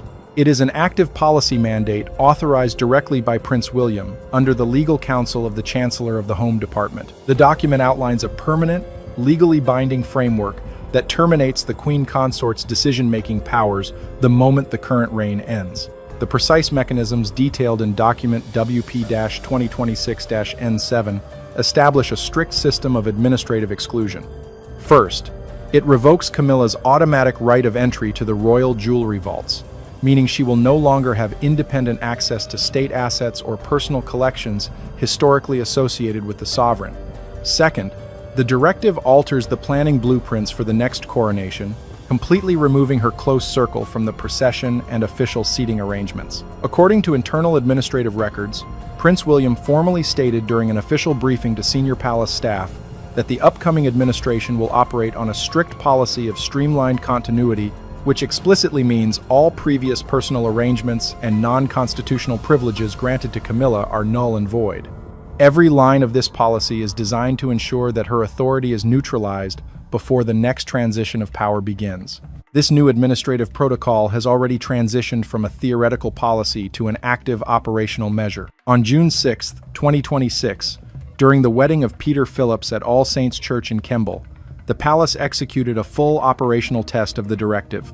Investigative reports confirm that the Security Division received explicit orders from the Office of the Prince of Wales to audit and restrict the credentials of all individuals within Camilla's core circle. Her long-term media advisors and close personal associates had their VIP access codes invalidated at exactly 0800 hours on the morning of the event. Instead of receiving their traditional front-row placements, they were reassigned to general seating in the back rows, entirely separated from the working members of the royal family. This move was carried out purely through administrative channels without any public announcement, demonstrating the absolute enforcement of the new hierarchy. Furthermore, the document contains specific legal clauses regarding the post-transition status of the Queen Consort.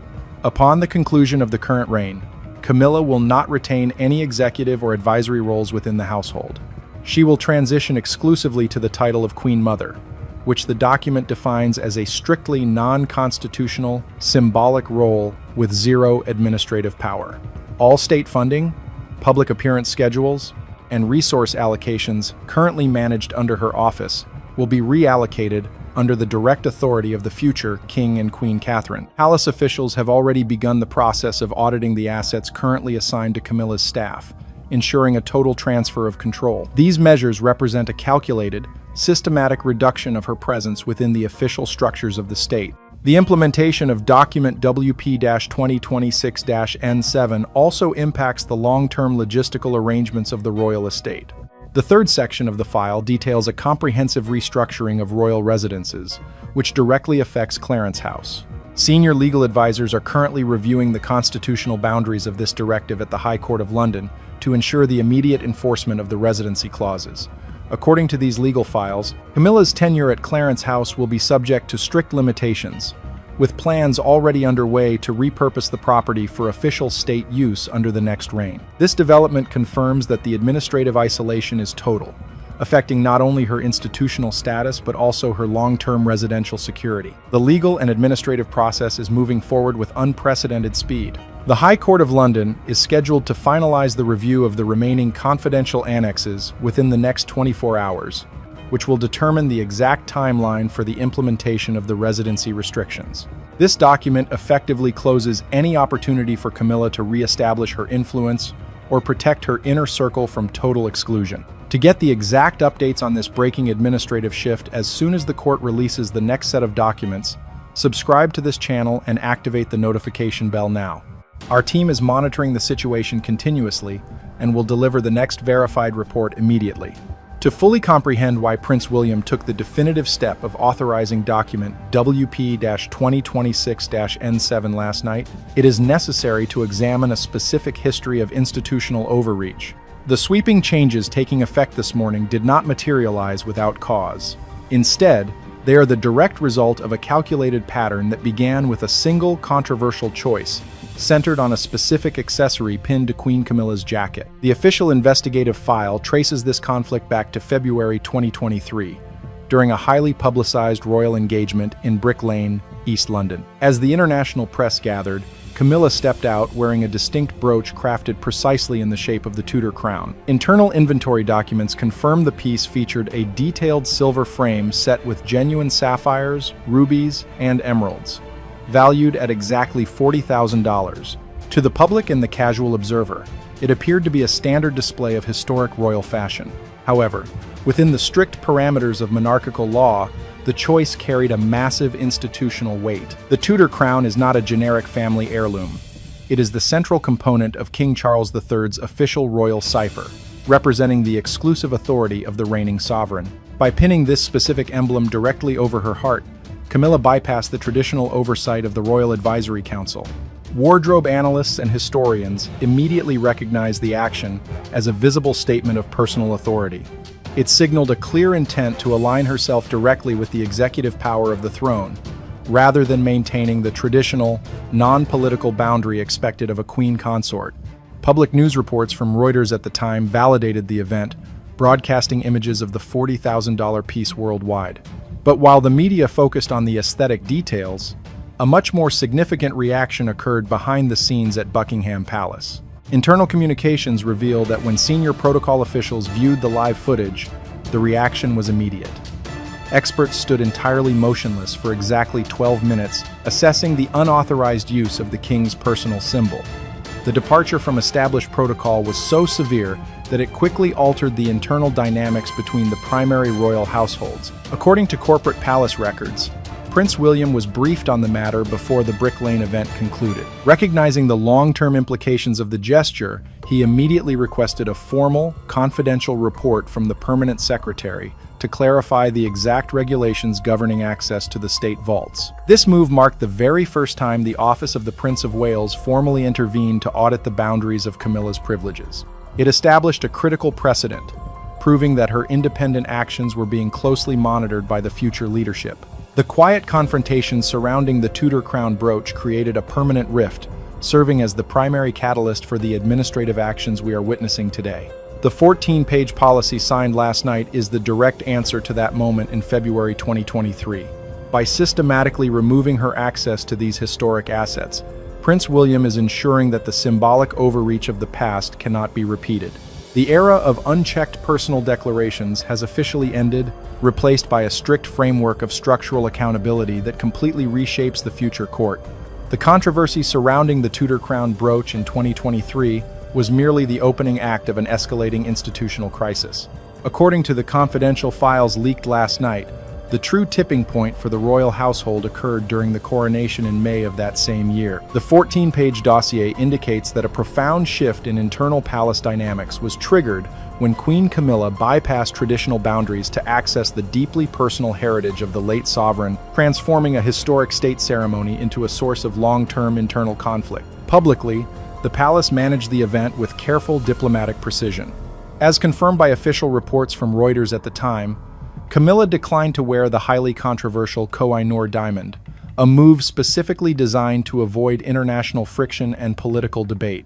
However, the newly leaked directive reveals that instead of choosing a modest alternative, she requested that royal goldsmiths modify the coronation crown using the Cullinan 3, 4, and 5 diamonds. These specific stones, historically known within the family as Granny's chips, were not standard state regalia. They were the most treasured personal belongings of Queen Elizabeth II, worn consistently throughout her 70-year reign as a symbol of her personal dignity and connection to the public. To the immediate family, this decision, executed while the country was still actively grieving its longest-reigning monarch, created an immediate and lasting rift. Internal communications from Westminster Abbey highlight the quiet but intense fallout among the senior royals on the day of the ceremony. Princess Anne, deeply protective of her mother's legacy, made a definitive statement behind closed doors. Corporate palace records confirm she formally declined to attend the private celebratory tea held immediately after the coronation service. Her absence was reported by senior staff as a direct, silent protest against the unauthorized use of the late Queen's personal jewelry, establishing a clear line of division between the traditional royal line and Camilla's office. This internal resistance eventually mirrored a broader shift in public sentiment. The administrative dossier links these specific coronation actions directly to official tracking data from YouGov, updated in January 2026. The report confirms that public disapproval of Camilla had risen to a record 45%, driven largely by the lingering perception of her choices regarding the late Queen's estate. Within the modern monarchy, public sentiment serves as a critical measure of institutional security, and this 45% negative rating effectively removed her long-term political leverage. For Prince William and Prince Edward, these metrics provided the definitive baseline needed to reshape the future court. The public's clear dissatisfaction gave the office of the Prince of Wales the necessary authority to design the strict administrative isolation framework detailed in document WP-2026-N7. The choices made in May 2023 did not solidify Camilla's permanent status. Instead, they provided the exact justification used last night to ensure her total exclusion from the future structures of the state.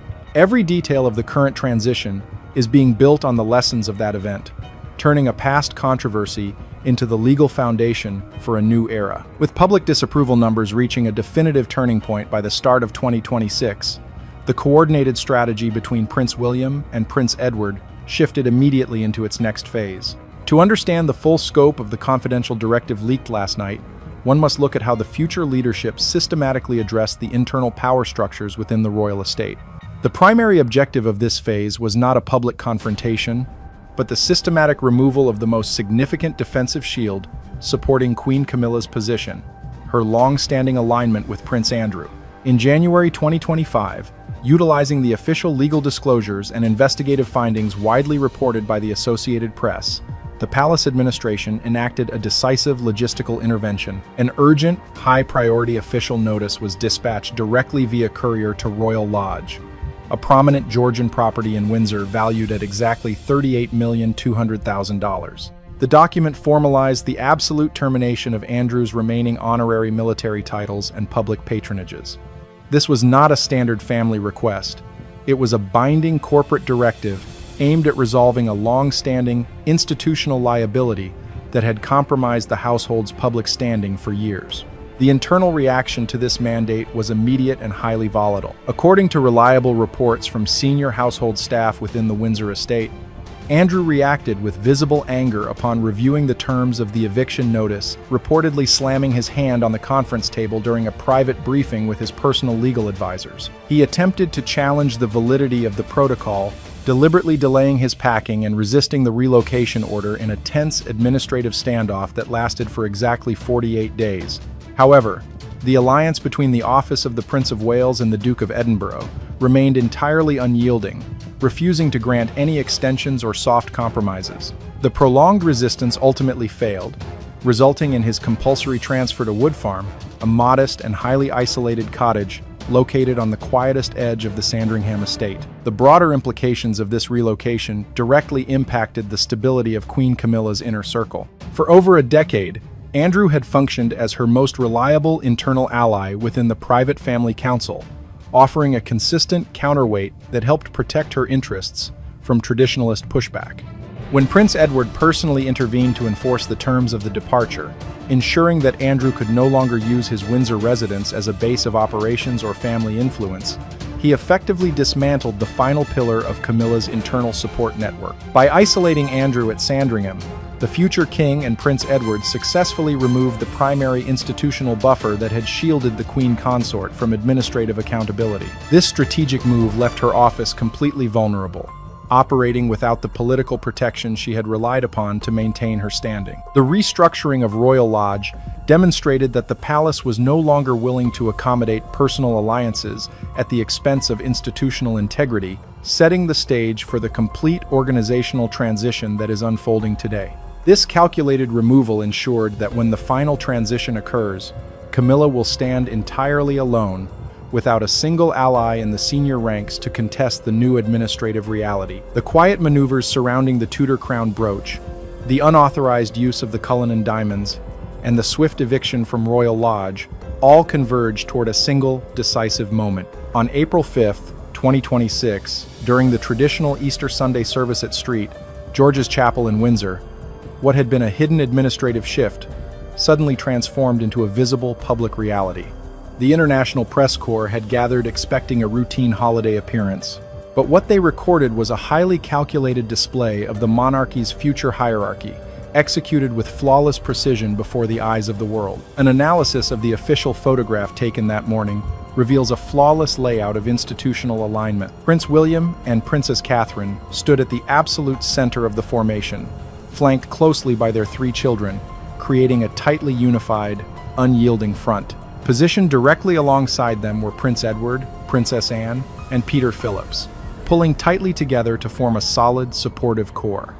There was no visible space between these key figures.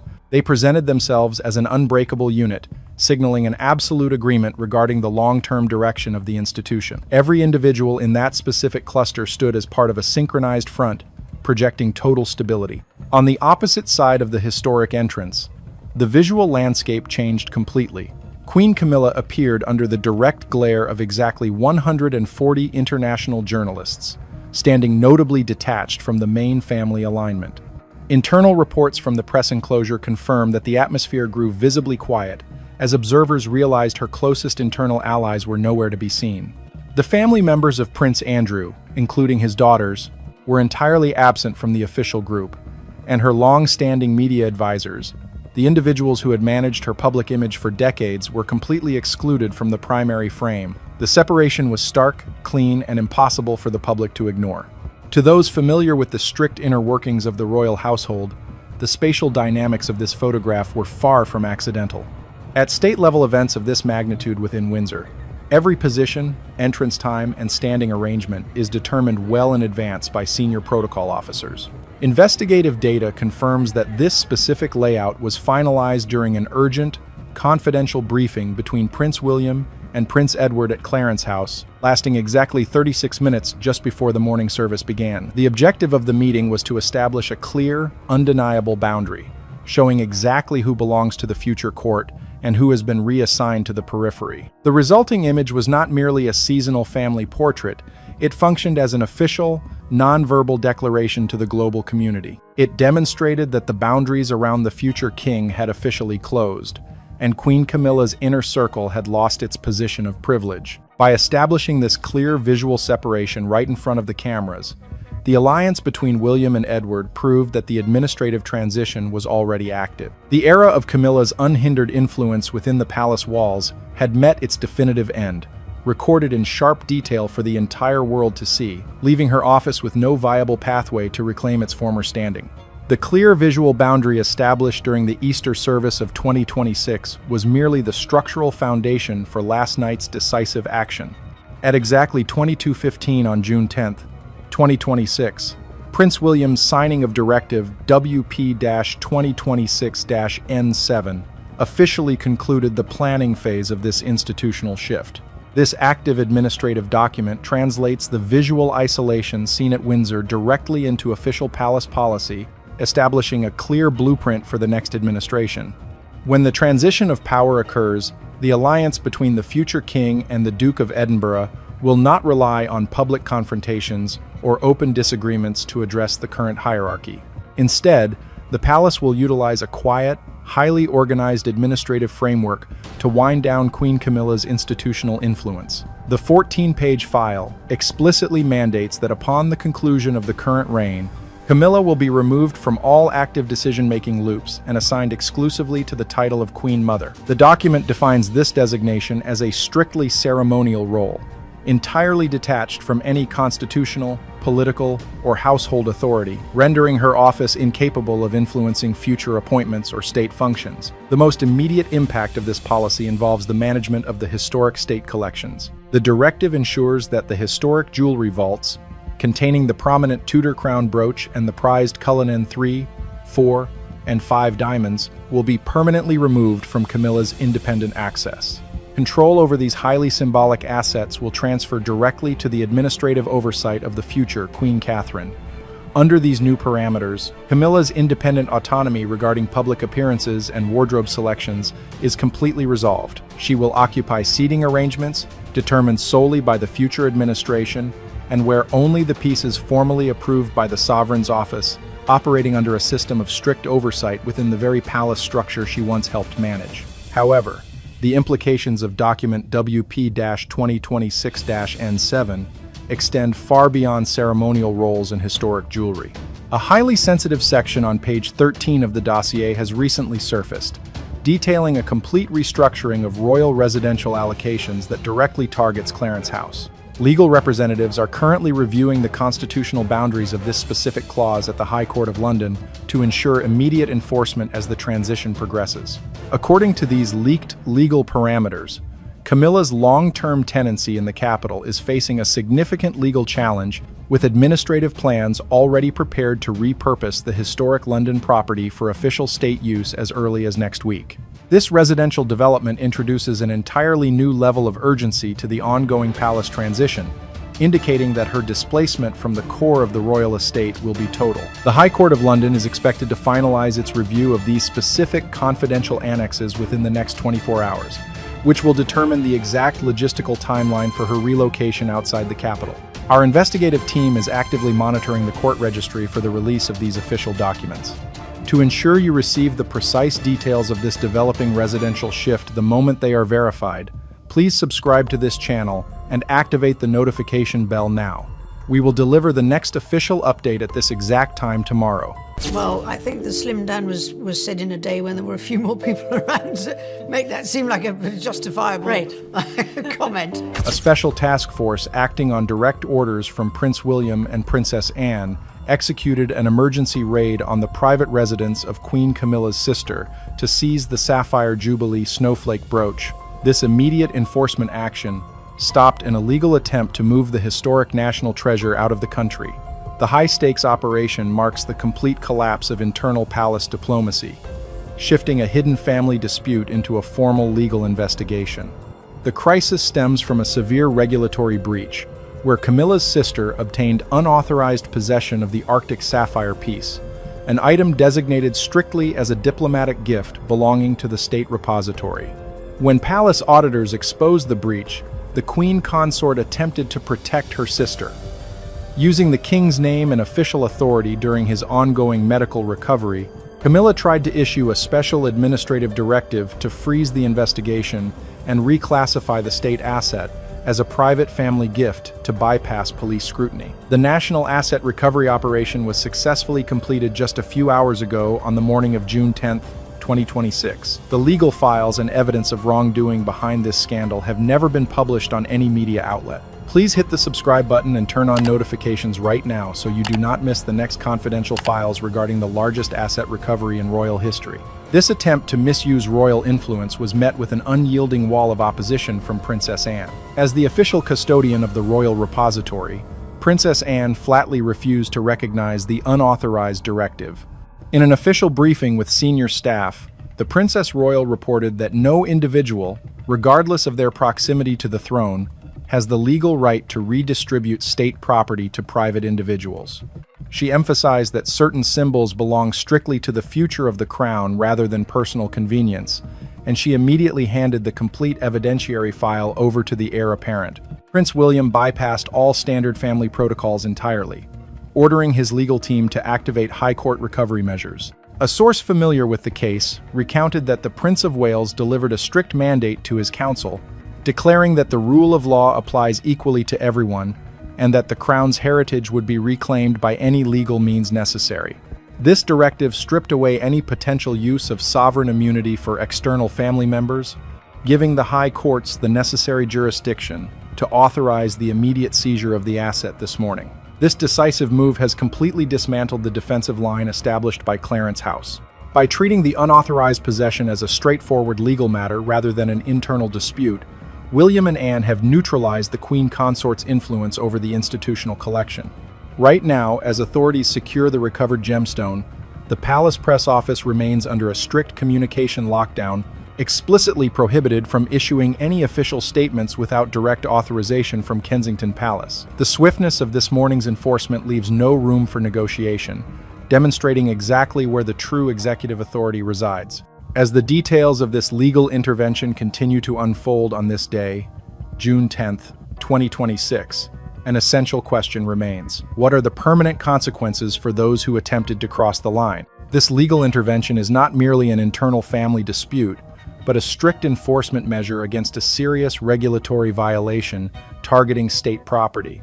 To fully comprehend how a single gemstone could trigger an emergency high court raid on a private residence, it is necessary to examine the unyielding legal reality of the official records from 2017.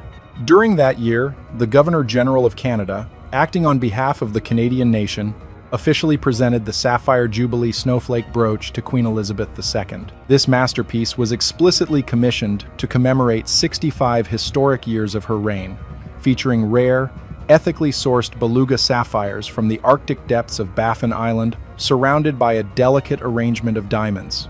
Under strict diplomatic protocols and British constitutional guidelines, this item was never classified as a private personal heirloom that could be casually handed down through a secondary marriage. It was recorded as an official state gift, placed under the permanent custody of the Royal Collection Trust, meant to be held in perpetuity for the institution and the direct line of succession. The legal vulnerability that led to this morning's crisis began to unfold during the final months of 2022.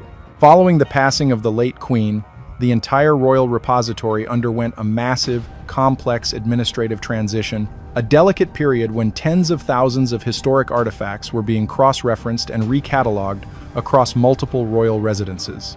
Official institutional audits now indicate that this massive transition created a brief operational loophole within the palace inventory tracking system. It was during this specific window of administrative realignment that Queen Camilla's sister, who operates strictly as a private civilian without any constitutional status, official royal title, or public responsibilities, managed to secure unauthorized physical possession of the Arctic brooch from the restricted vault archives.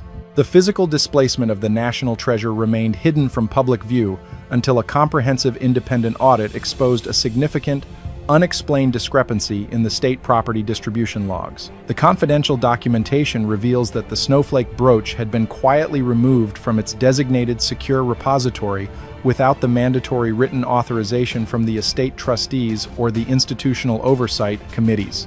For several months, the piece remained within the private residence of the Queen Consort's sister, completely shielded from standard inventory tracking and treated as a personal asset. Under British civil law, a private individual holding an official state artifact without a documented, legally binding transfer constitutes an unauthorized retention of public property.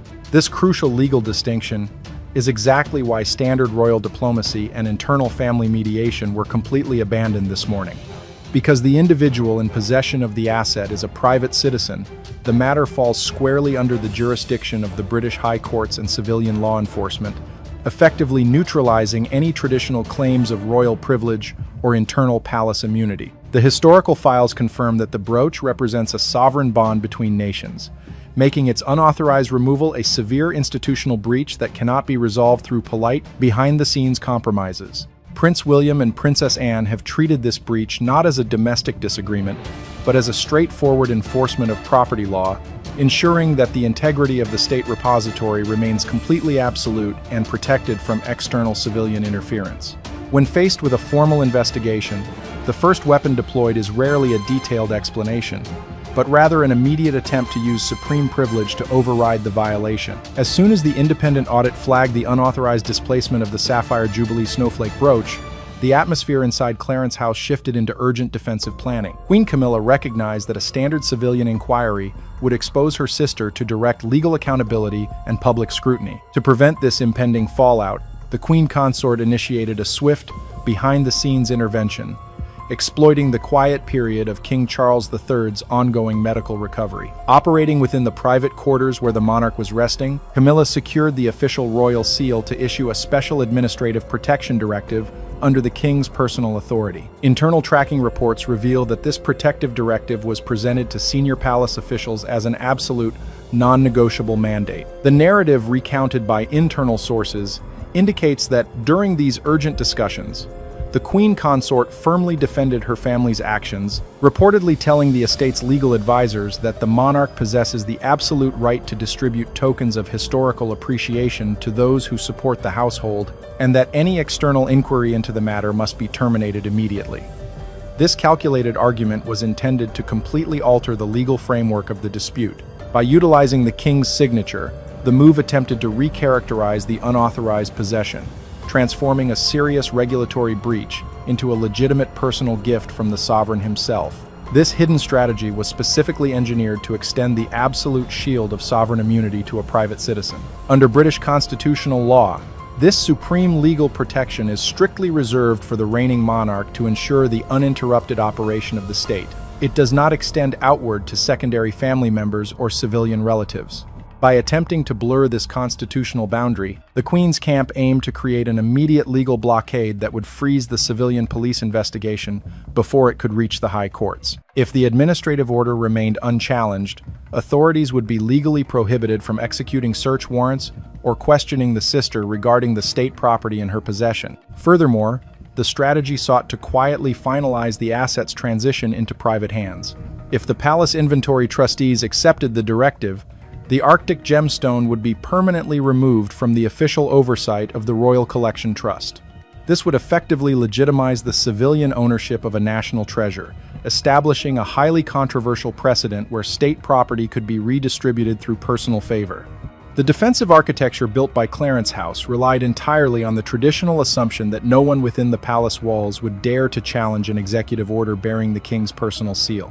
However, this calculated reliance on the monarch's vulnerability created a profound institutional crisis, setting the stage for an unprecedented counteroffensive from the rightful heirs to the crown. But a dangerous constitutional precedent was immediately halted by the representative of the crown's continuity.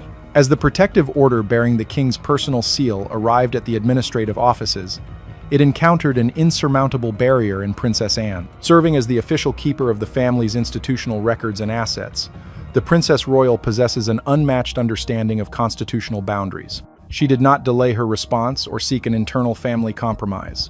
Instead, she flatly refused to recognize the validity of the directive, marking a historic moment where a personal order from the monarch was openly countered by a senior member of the royal house. Princess Anne pointed directly to the foundational statutes governing the Royal Collection Trust. According to internal palace communications, she formally stated to the estate trustees that the sapphire Jubilee snowflake brooch was never classified as personal property. In her official assessment, later recounted by senior advisors, she stated clearly that the item belongs entirely to the trust and is held in public stewardship for the sovereign institution. She emphasized that no individual, regardless of their position or proximity to the throne, possesses the legal authority to treat national diplomatic gifts as private property to be granted to ordinary civilians.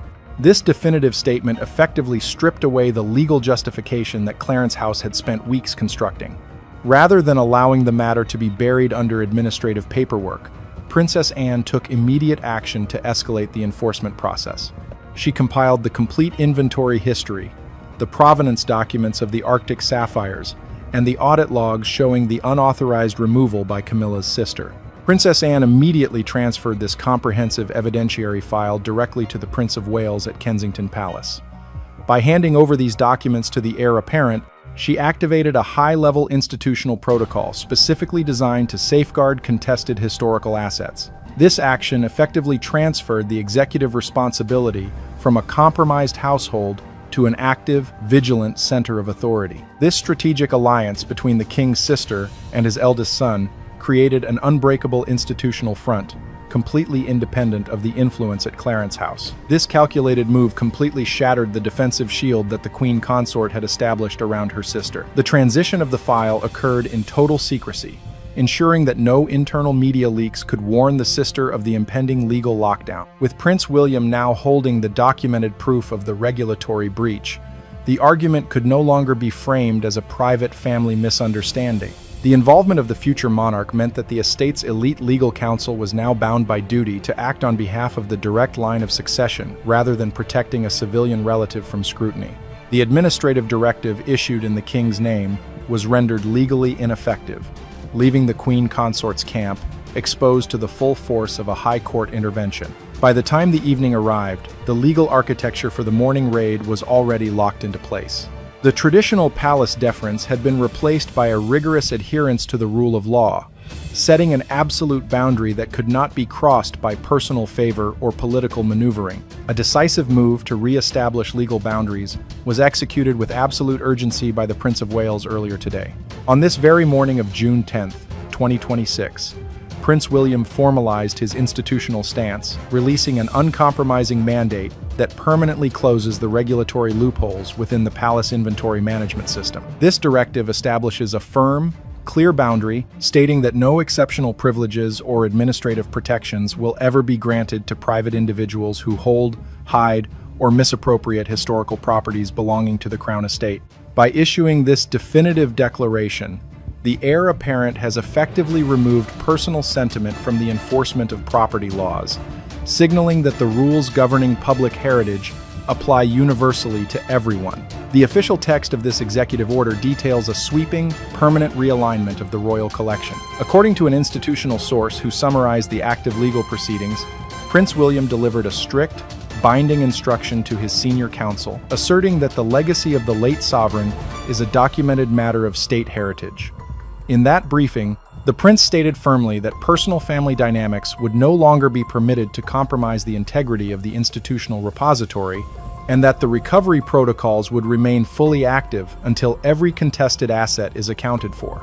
This clear statement stripped away the administrative cover that had been generated in the king's name, leaving the Queen Consort's family entirely exposed to standard civilian legal procedures. The primary mechanism of this morning's mandate is the immediate, mandatory transfer of the late Queen Elizabeth II's entire remaining historical collection into the newly reinforced Royal Heritage Trust. This action creates an absolute legal firewall around the Crown's most significant symbols, including the Sapphire Jubilee snowflake brooch. By placing these artifacts under the strict governance of an independent public trust, the Prince of Wales has permanently eliminated the ability of any reigning monarch or their spouse to redistribute state property through personal favor or private agreements. The assets are now legally bound to a secure, unalterable line of succession, ensuring they remain held in perpetuity for the institution, rather than shifting into private civilian ownership. This calculated institutional structure completely isolates the influence of Clarence House. With the legal firewall fully activated as of today, June 10, 2026, any previous administrative orders or special protections issued during the King's recovery period are rendered entirely invalid. The legal advisors, representing the Queen Consort's camp, have found themselves completely neutralized by this strategy, as they have no legal standing to challenge a public trust established to protect state property. The sister of the Queen Consort is now facing the full weight of high court litigation as an ordinary civilian, without any access to palace immunity or administrative intervention. The swift and public nature of this morning's mandate ensures that the asset recovery remains permanent and irreversible. There are no avenues left for private family mediation or behind-the-scenes concessions. Prince William, with the full institutional backing of Princess Anne, has demonstrated that the modern monarchy will defend its boundaries using the most rigorous legal instruments available in the United Kingdom. As the High Court enforcement measures continue to secure the Arctic gemstone on this day, June 10, 2026, the message sent to the entire royal household is absolute, establishing a new era where institutional duty completely overrides personal preference. The physical resolution of this high-stakes institutional enforcement became visible to the public much sooner than expected. At the very next official state engagement following the High Court intervention, the Sapphire Jubilee snowflake brooch returned to public view. Pinned securely to the tailored ceremonial attire of Catherine, Princess of Wales, the magnificent Arctic gemstone caught the afternoon light before millions of viewers worldwide. There were no formal speeches, no dramatic announcements, and no explanatory press releases issued by Kensington Palace. The symbol spoke entirely for itself. For seasoned observers and the global public, the visual confirmation was absolute. The national treasure had been successfully recovered, documented, and restored to the direct line of succession, serving as undeniable proof that the institutional frameworks of asset protection had prevailed without compromise. Catherine carried the historic piece with her characteristic composure, moving among international dignitaries and public crowds with a quiet confidence that mirrored the late sovereign. The brooch sat prominently on her attire, establishing a direct, generational link to the monumental legacy of Queen Elizabeth II. This strategic public appearance effectively neutralized any remaining narratives from the opposing camp.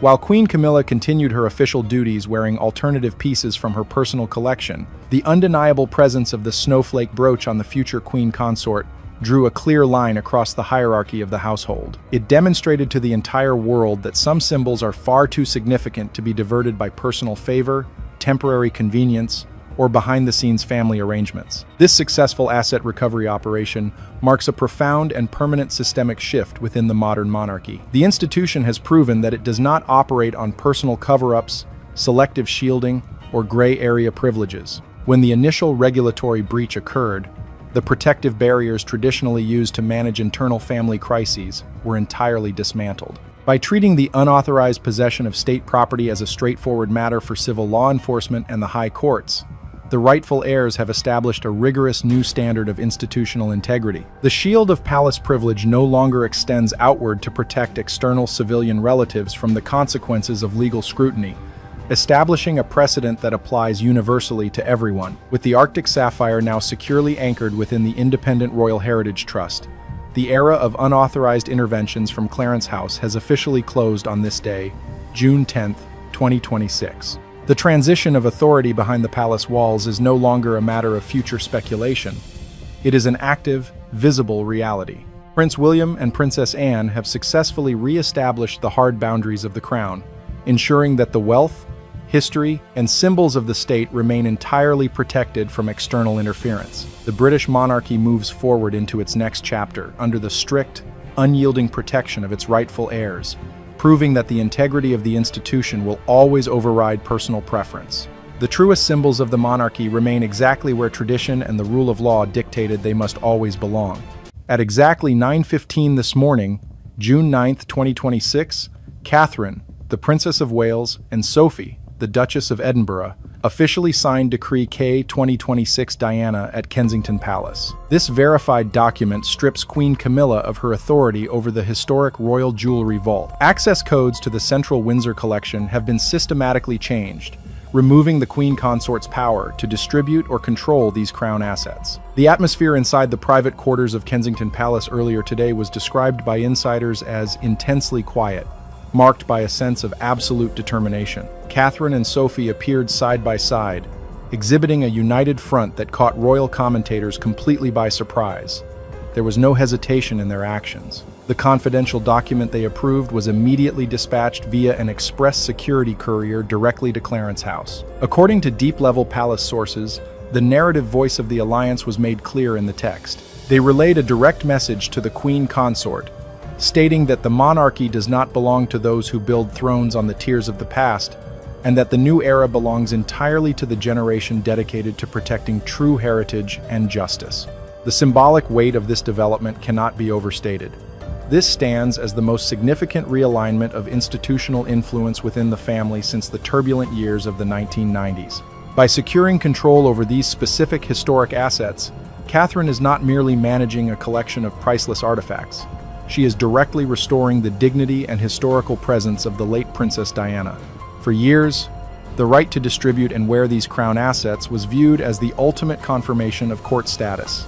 Today, that narrative has been completely rewritten. Meanwhile, behind the closed doors of Clarence House, the immediate reaction was one of sheer astonishment and institutional panic.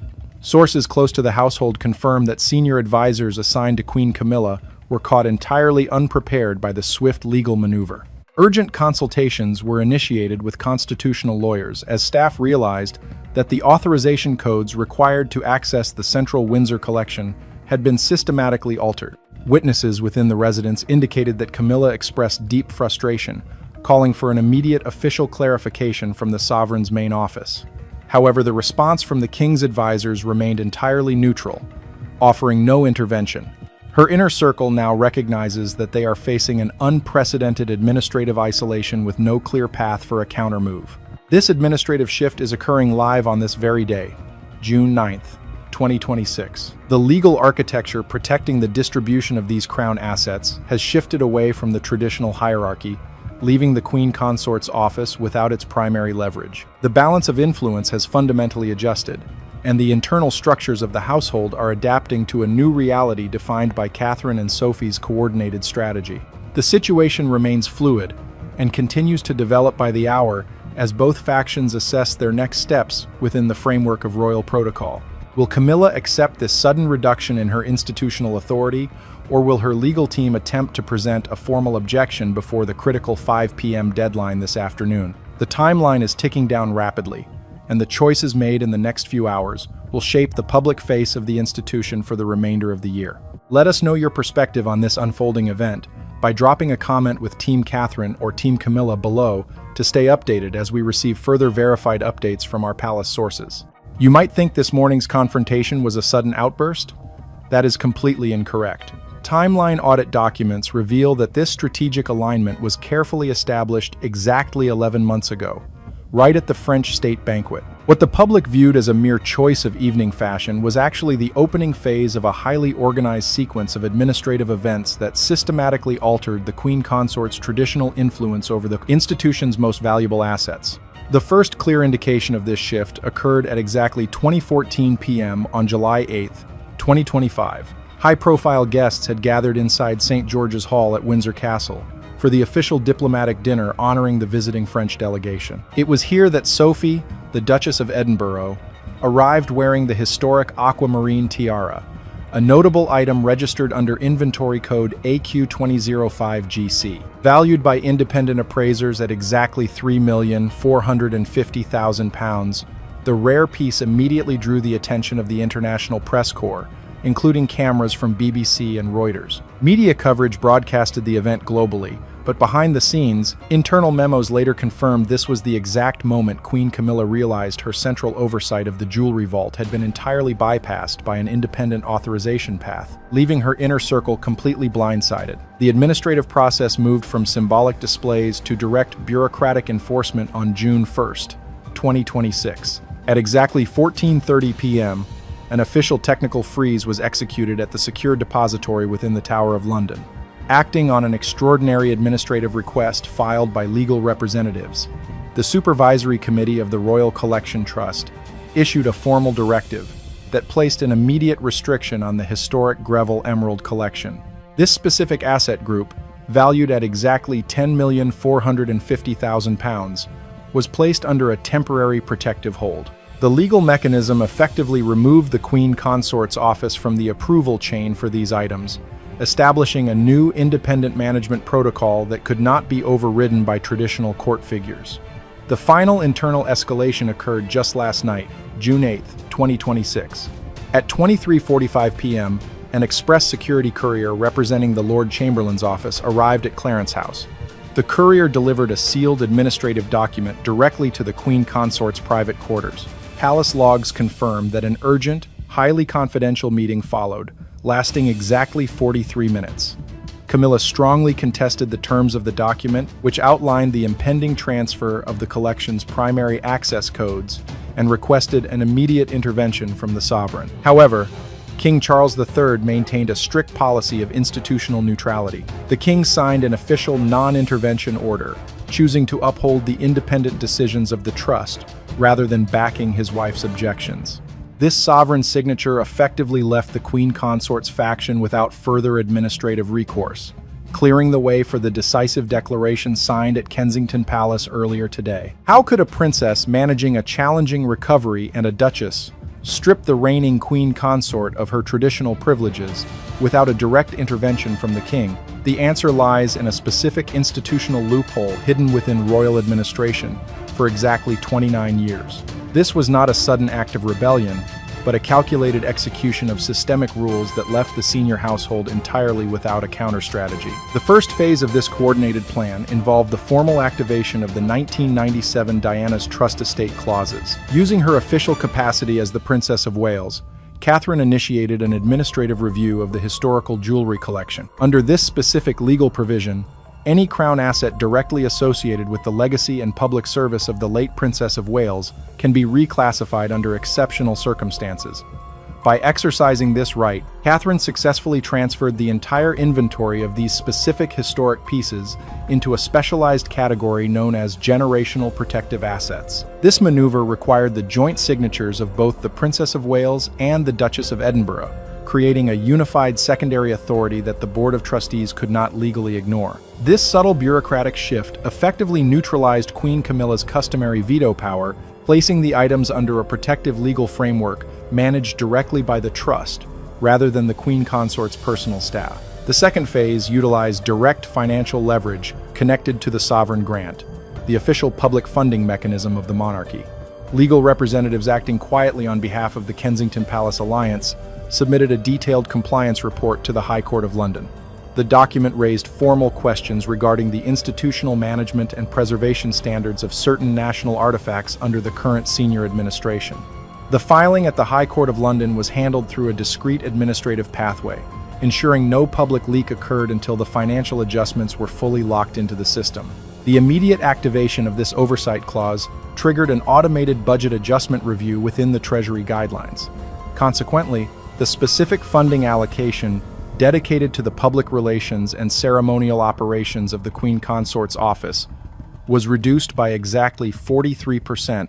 This precise financial restriction severely limited her team's ability to run independent media campaigns, leaving her inner circle without the resources needed to challenge the new arrangement. The final phase involves a strict enforcement ultimatum tied directly to a binding deadline of 17:00 p.m. today, June 9th, 2026. According to verified administrative protocols, Queen Camilla's office is required to surrender the digital encryption keys and master access codes to the Royal Collection's centralized inventory database before the clock strikes 5. The legal framework attached to this demand is absolute. Should the deadline pass without compliance, automated clauses within the Royal Collection Trust guidelines will be activated immediately.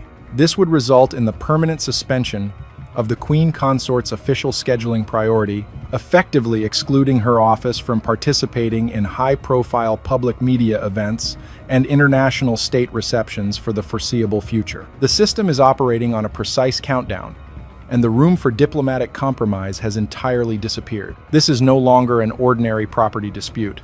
This is the ultimate institutional clearance in the name of historical justice. What Camilla caused in the past is now being met with a profound administrative reckoning right inside Buckingham Palace. For decades, the complicated history of the family seemed locked away behind rigid protocol. but today's events prove that the institutional memory remains entirely intact, waiting for the exact moment to reassert itself. Many royal observers are asking one critical question: why did the alliance between Catherine and Sophie choose the year 2026 to launch this decisive move?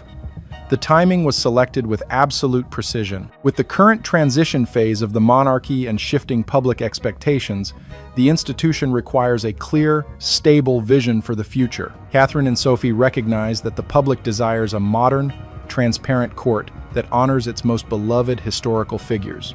By stepping forward now, they have captured the exact moment when the old guard's influence is at its lowest point, transforming a private family matter into a defining shift for the entire institution. The emotional connection between past and present is undeniable. In the mid-1990s, Princess Diana sat before the BBC cameras, revealing the deep isolation and emotional challenges she endured within the palace system, an image that remained etched in the public consciousness for a generation. Fast forward to 9:15 this morning, inside the Kensington Palace reception room. The steady, confident presence of the Princess of Wales presents a striking contrast. Where there was once vulnerability, there is now a calm, unwavering authority. This morning's development signals that the historical narrative has come full circle, quietly honoring a legacy that was once sidelined and ensuring that a long-awaited institutional balance is finally realized. Catherine's strategy succeeded because it was built on a brilliant understanding of global communications. Instead of relying on traditional, quiet palace channels that could be easily managed or suppressed by senior officials, her team utilized international media platforms as a protective shield. By allowing verified administrative details to reach trusted global agencies like the Associated Press and Bloomberg, the alliance framed the transition not as an internal conflict, but as a necessary step toward institutional modernization and asset protection. Bloomberg analyzed the long-term financial implications of the asset shift, while the Associated Press documented the precise legal adherence to the 1997 trust clauses, making it impossible for critics to label the move as improper. This strategic transparency completely disarmed Queen Camilla's traditional public relations machinery. The Queen Consort's office suddenly found itself unable to dismiss the event as mere tabloid rumor or temporary disagreement. Surrounded by verified facts and broad public approval, the senior court system quickly adjusted to the new reality. Court officials, recognizing where the future of the monarchy lies, chose to align with the new generation rather than defend an outdated hierarchy. Camilla now faces an isolated position within Clarence House, observing the rapid departure of her formal influence. The institutional support she relied upon for years has smoothly transitioned toward the future, leaving her inner circle to realize that the era of undisputed control has met its definitive end. The clock at the Big Ben Tower is ticking steadily toward the absolute deadline. Queen Camilla's faction has only one remaining option left if they wish to avoid an unprecedented administrative setback in the public eye. Financial advisors and constitutional experts have mapped out three distinct paths for the senior household, but the window for decision-making is closing by the minute. The first path represents a scenario of maximum institutional friction. Should Camilla choose to launch a formal legal challenge against the Kensington Decree, her legal team would be forced to file a public injunction at the High Court of London. The consequences of such a high-profile escalation would be immediate. A prolonged administrative dispute over Crown assets would create a massive media crisis, completely overshadowing the daily operations of the monarchy. Constitutional analysts suggest that a public confrontation of this magnitude would place an unsustainable strain on the senior leadership.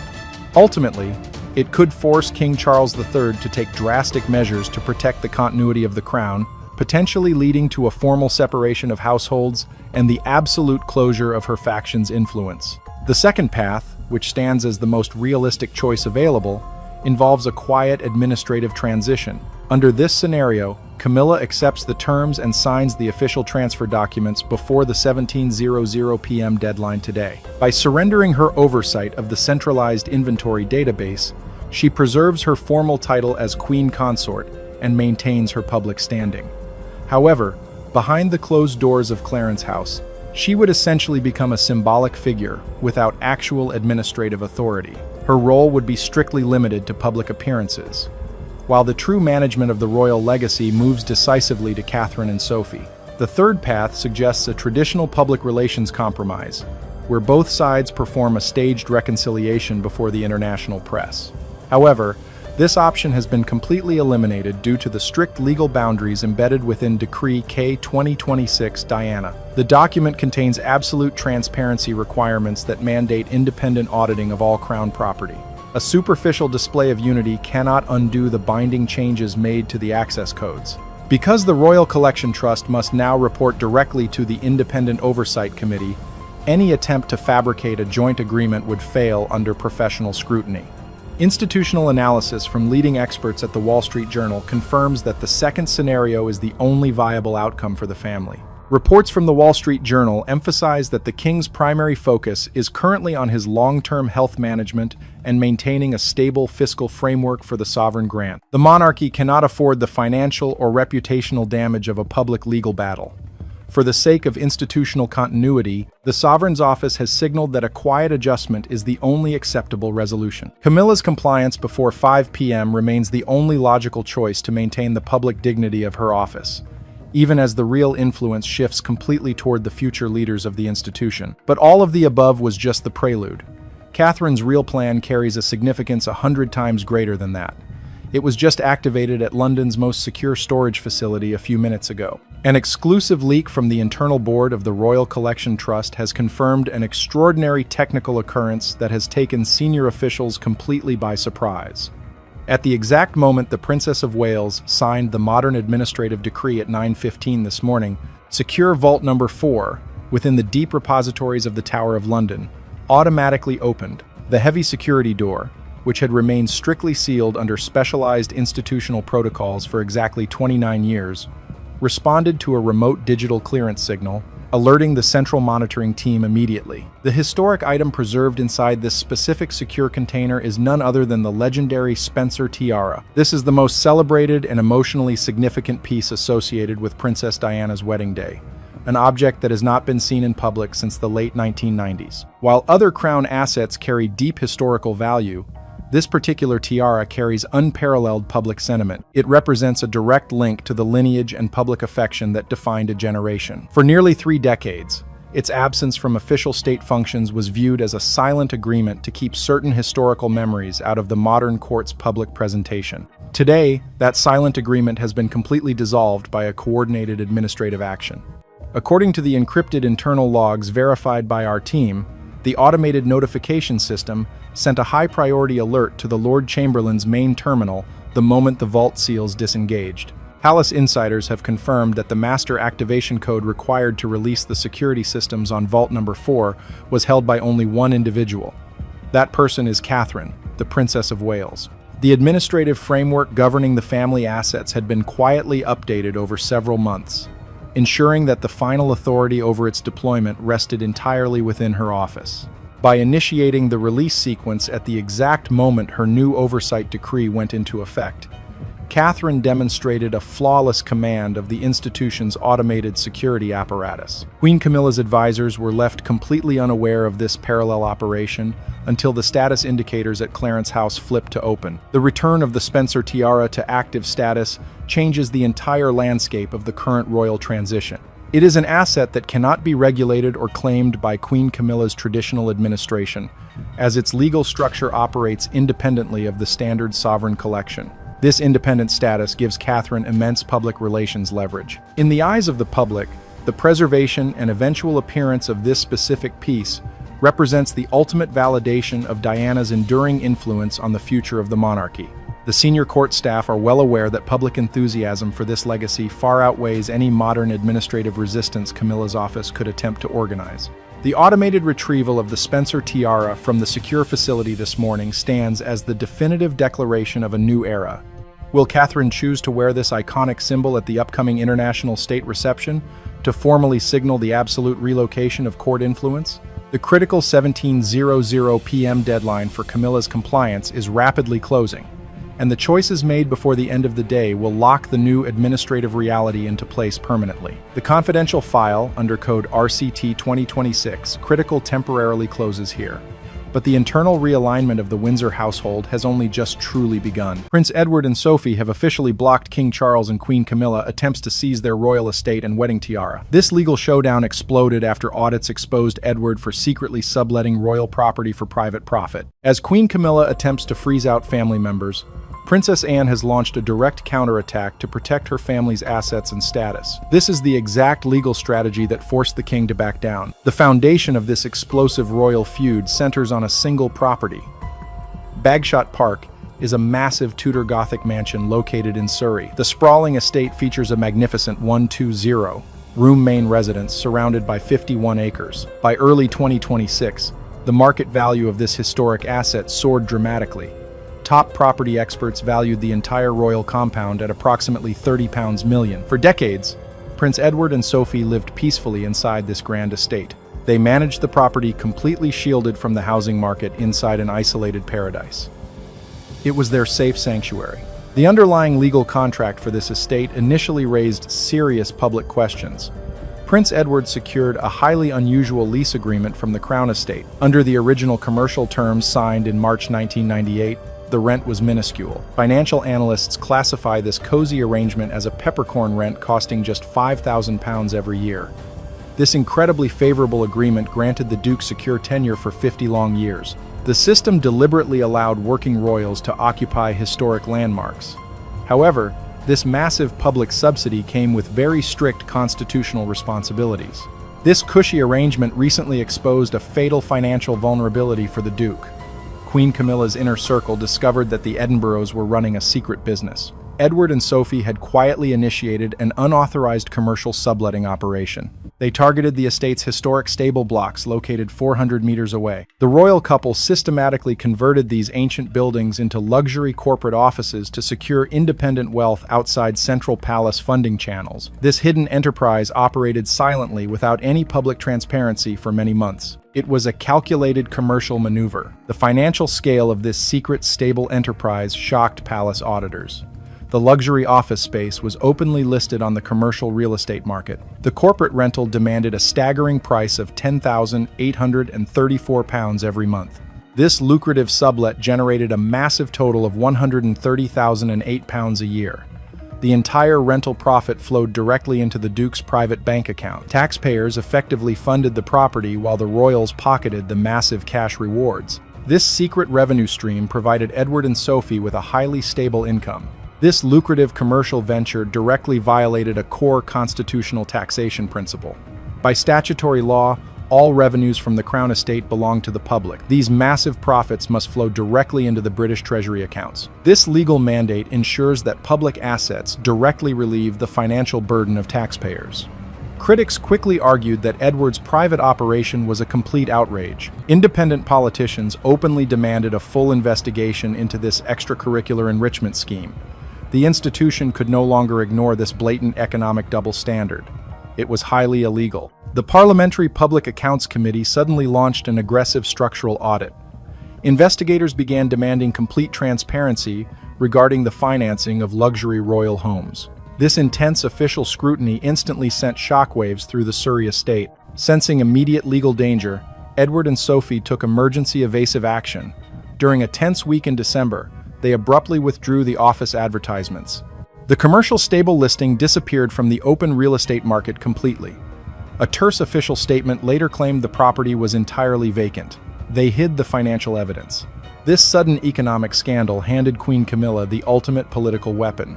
The Queen's office utilized the audit findings to construct a perfect trap. She framed her intervention as an act of public accountability and modernization. Camilla argued that no working royal should operate shadowy private businesses. The palace immediately launched a punitive review of all historic property leases. Her ultimate goal was to force Edward to surrender his leasehold, so that reclaiming the £30 million compound would yield massive profits.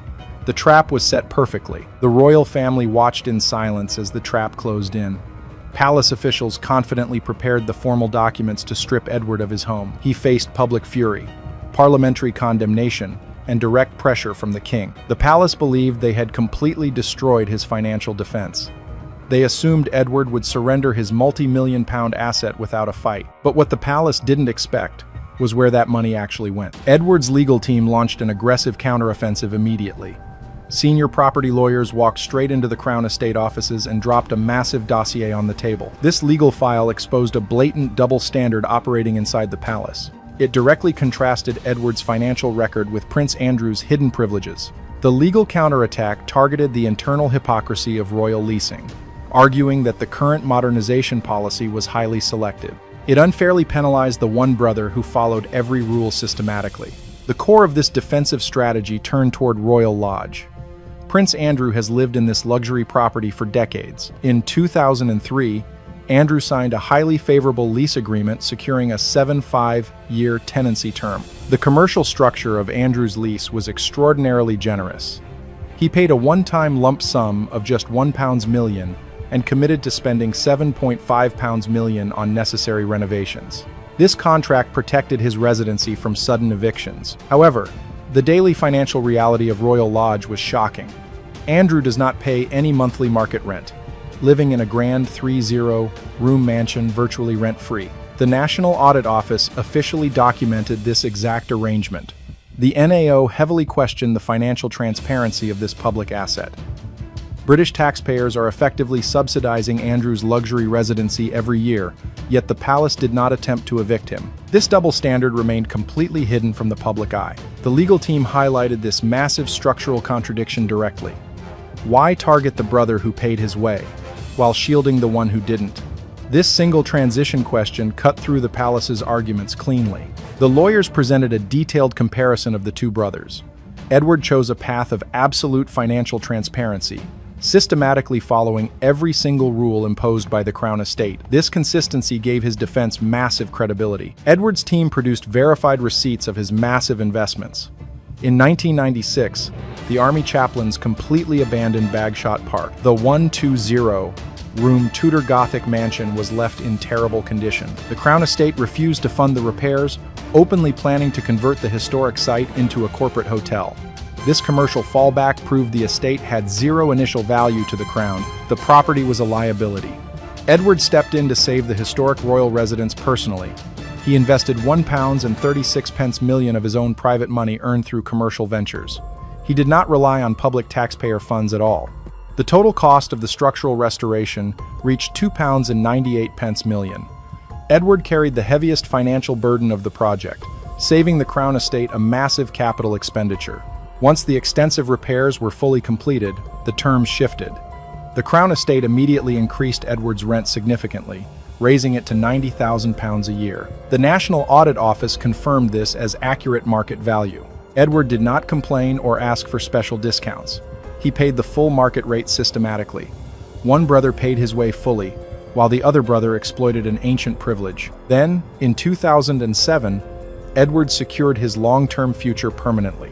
He paid an additional £5 million capital sum through his company, Eclipse Nominees Limited. The massive payment extended his lease to 150 years. This commercial contract granted him clear subletting and profit rights. It was a completely binding, legal real estate transaction that established absolute commercial protection over the estate. The agreement was fully witnessed and recorded legally. The legal team utilized the principle of public property transparency. They argued that royal modernization cannot override established statutory laws. A king's policy does not nullify a binding civil contract. If the Crown Estate breaches a commercial contract, they face severe litigation. The palace would be dragged into a public court battle, exposing all shadowy royal finances. No royal order can override a legally binding lease. The lawyers placed the final comparison documents on the table firmly. One brother abused the system and lived rent-free. The other brother invested millions and paid market rate. Yet, Queen Camilla's office specifically targeted the rule follower. This blatant double standard destroyed the palace's moral authority. The legal defense was now completely airtight, leaving King Charles III facing a catastrophic legal stalemate. I sincerely apologize for the mistake in the previous turn.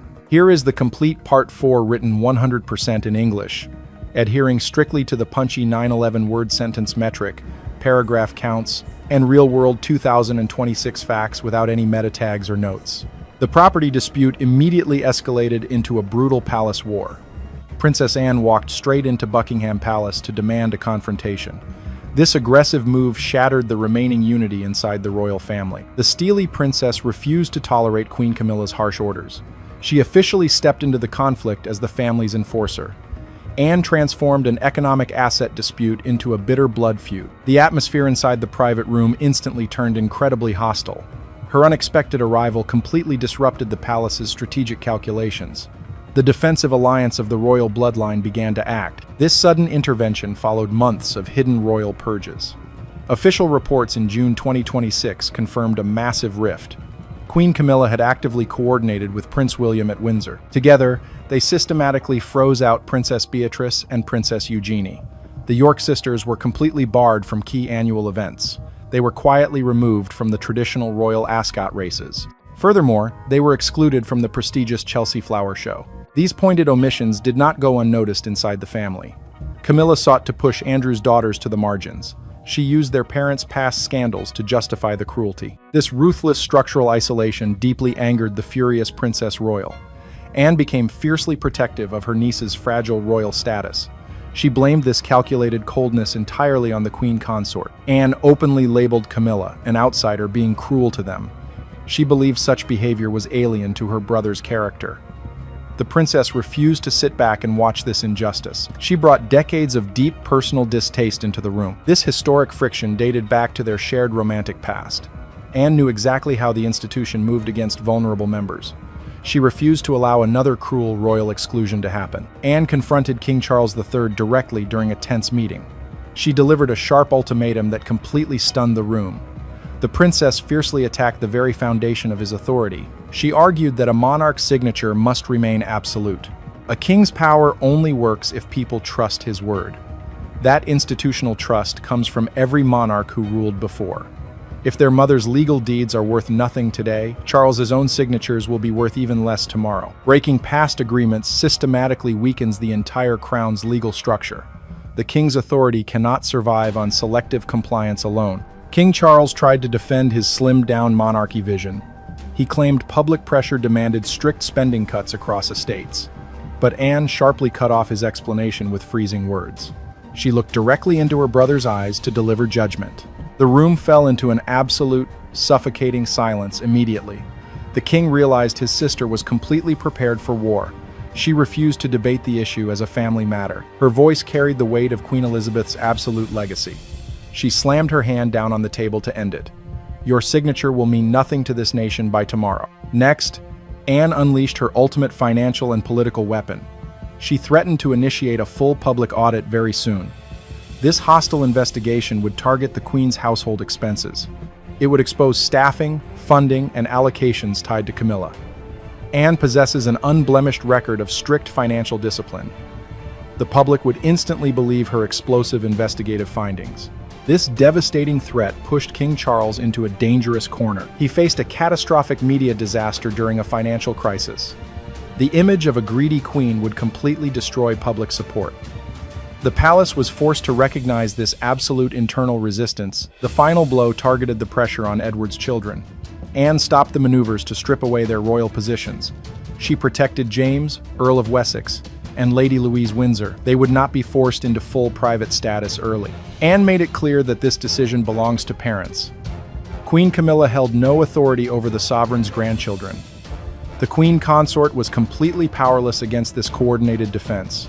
The power dynamic inside the court shifted in a single afternoon. Anne did not just defend a house, she protected the bloodline. The reigning monarch stood completely defeated by his own sister. King Charles's senior legal advisors finally delivered their definitive structural conclusion regarding the dispute. The private legal position of Prince Edward was completely unbreakable under current property statutes. Every single piece of his complex property defense held perfectly against palace pressure. The 150-year commercial lease extension signed in 2007 acted as a magnificent shield. It operated strictly under the jurisdiction of secular British civil contract law. This binding commercial contract was executed cleanly through Eclipse Nominees Limited. Sweeping royal modernization policies cannot legally override valid, pre-existing civil law agreements. The sovereign holds immense historical privilege but cannot arbitrarily breach statutory leases. Constitutional lawyers explicitly warned the king of a potentially disastrous public lawsuit. The Crown Estate faced massive, humiliating litigation inside an open commercial court. This harsh financial reality forced panicked palace officials to halt their attack. Recognizing his weak judicial position, Charles attempted a desperate domestic maneuver to save face. The king stepped entirely outside the formal crown legal framework to find peace. He wrote a highly personal, handwritten message dispatched directly to Bagshot Park. Charles urgently requested an informal, private family meeting to settle everything quietly. But Edward delivered a stunning tactical twist that completely shocked the royal court. The youngest brother flatly refused to meet the reigning sovereign entirely alone. He demanded that his entire team of senior lawyers attend any discussion. Edward was no longer acting as a submissive younger sibling seeking approval. He operated strictly as a calculated commercial tenant protecting his private investments. The traditional dynamic of absolute royal deference was permanently shattered that afternoon. The family hierarchy collapsed under this rigid, unyielding corporate resistance. The palace's aggressive legal strategy completely collapsed under this rigid structural defiance. Late on March 25th, the crown officially surrendered its position in writing. The elite office of the Master of the Jewel House dispatched a note. This concise document was delivered directly to Sophie, Duchess of Edinburgh's household. The short message contained absolutely no formal apology and no detailed explanation. It confirmed the anthem tiara remained under her exclusive private control permanently. Simultaneously, the aggressive financial review of Bagshot Park was terminated quietly. The official wording masked the defeat as a routine administrative property adjustment. But inside the royal court, everyone understood the true legal reality. Edward had successfully forced the reigning monarch to back down completely. The historic written admission of failure sat securely inside the archives. However, Buckingham Palace immediately initiated a massive public relations distraction campaign.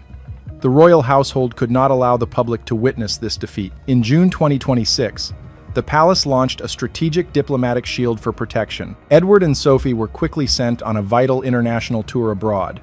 They arrived in Lisbon to reinforce historic Anglo-Portuguese partnership ties successfully. The King's media office instantly issued a major public relations statement. This official communique loudly praised the Duke and Duchess's crucial diplomatic mission.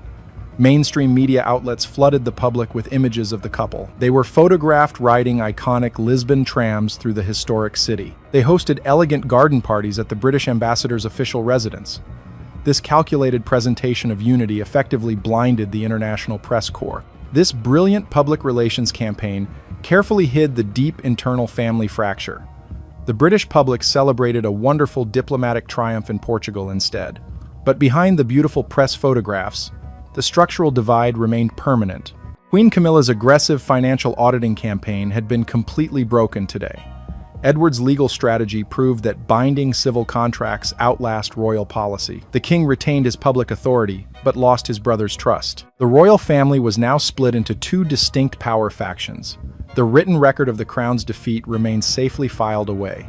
Long after the silence settles, this legal stalemate changes everything. The illusion of complete palace control was shattered behind closed